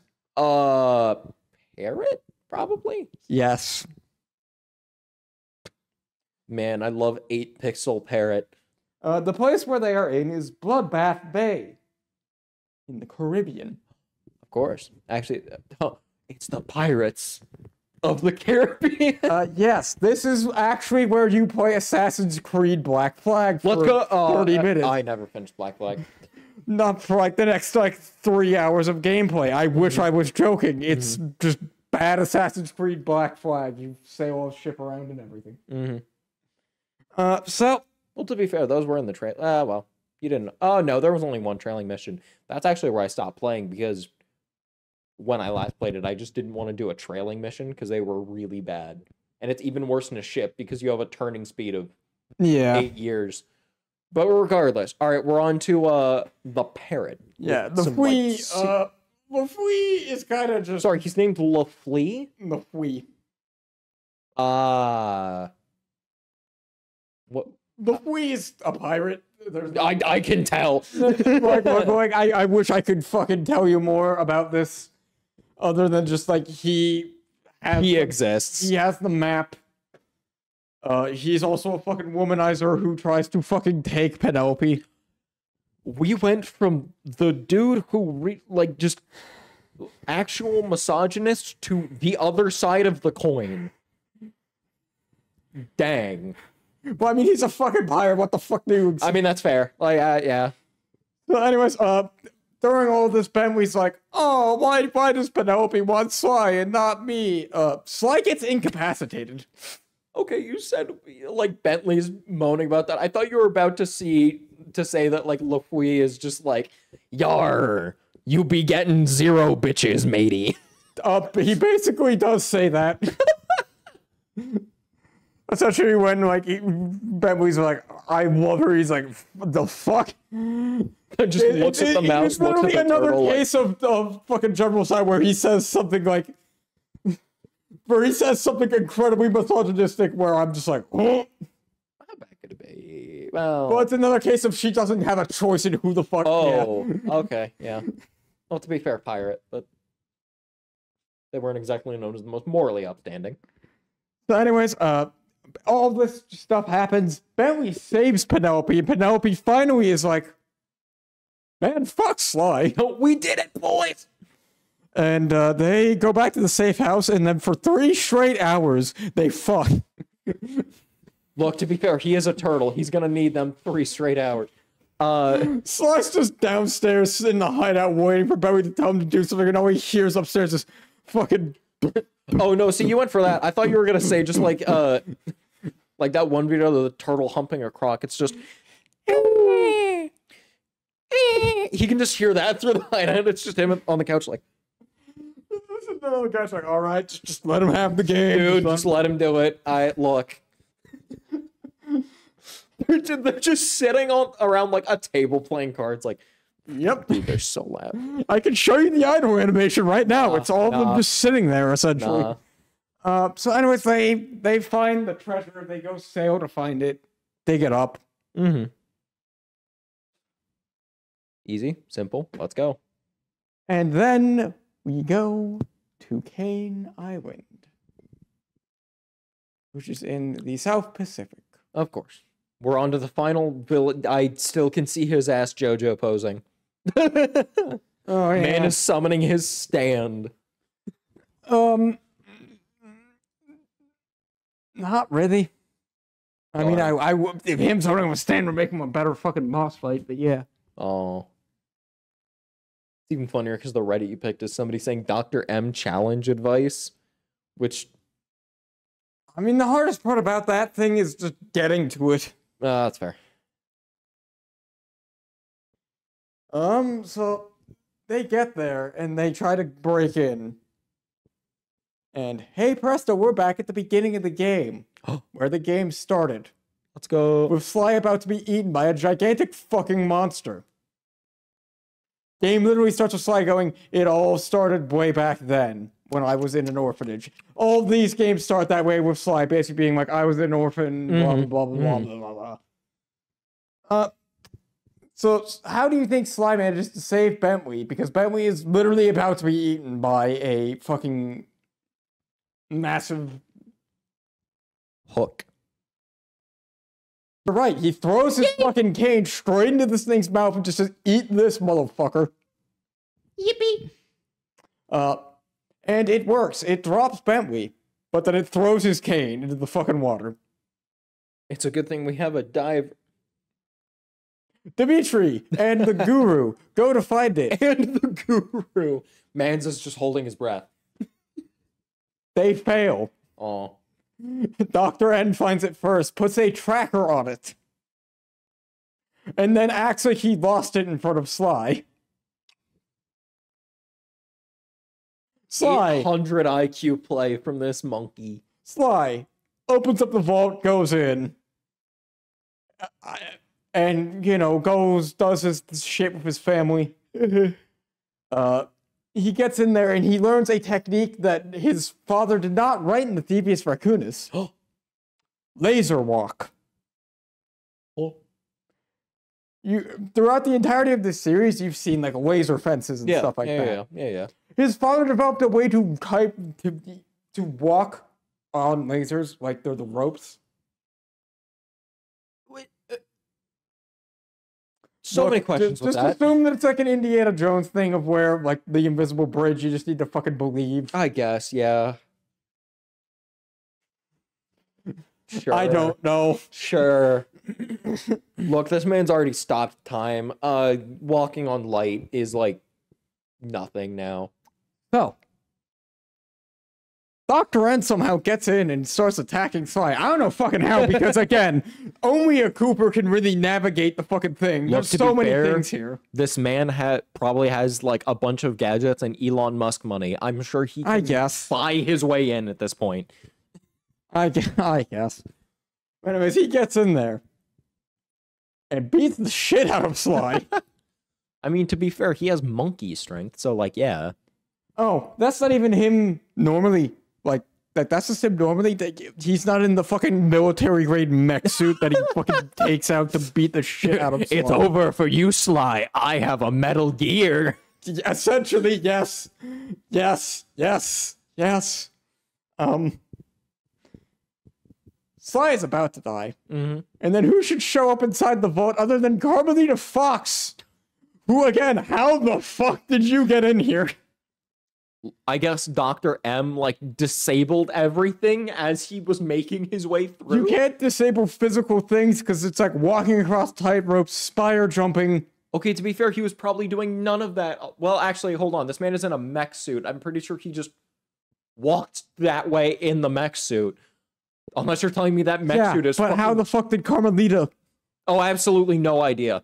I mean, Carmelita can spire jump, she can rope walk, but we've never seen her do some of the other stuff, but anyways. So she stops him from shooting. Mm-hmm. And seeing how Sly feels about Carmelita, he decides he's gonna shoot Carmelita instead. And Sly fucking takes a bullet for Carmelita. A touching gesture. Anyways. Sly, like I said, Sly takes a bullet for Carmelita and gets knocked the fuck out. All right, yeah. Carmelita then enters ultimate rage mode and fucking kills this man.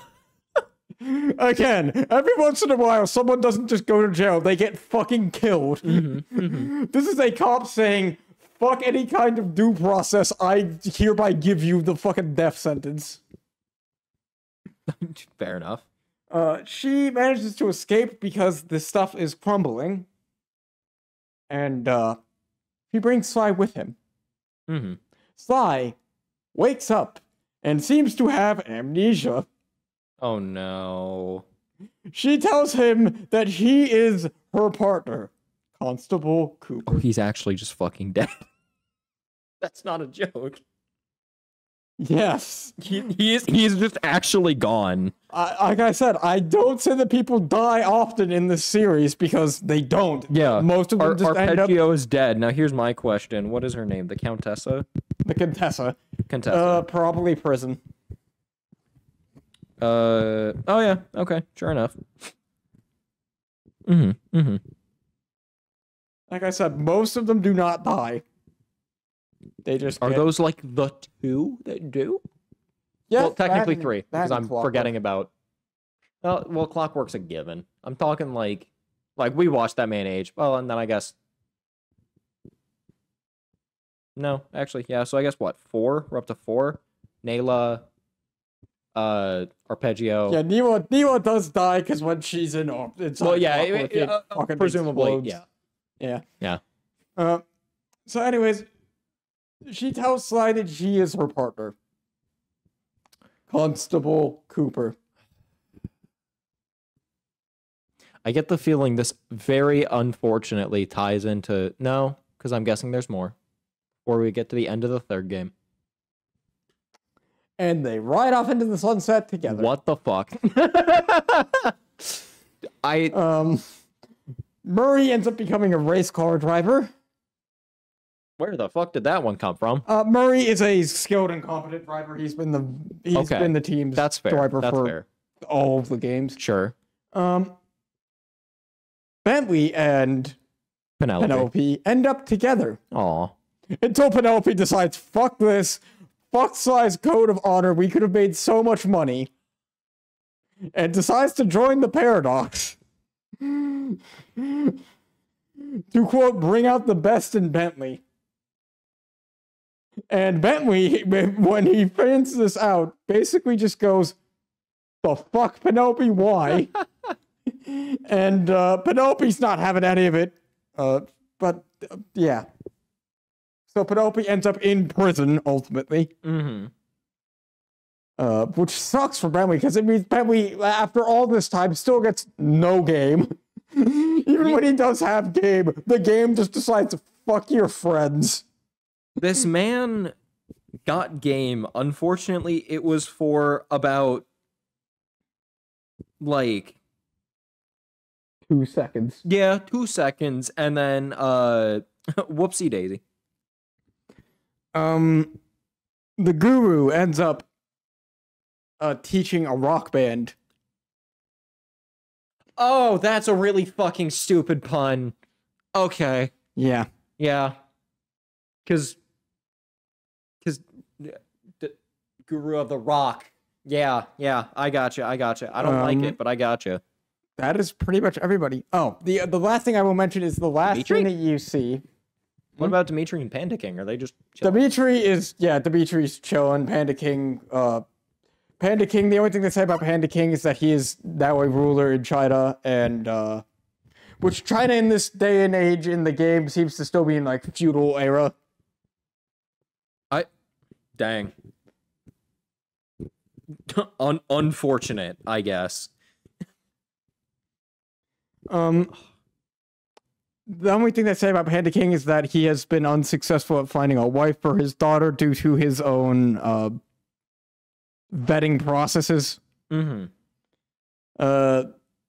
Dimitri still is in contact with Bentley and the gang.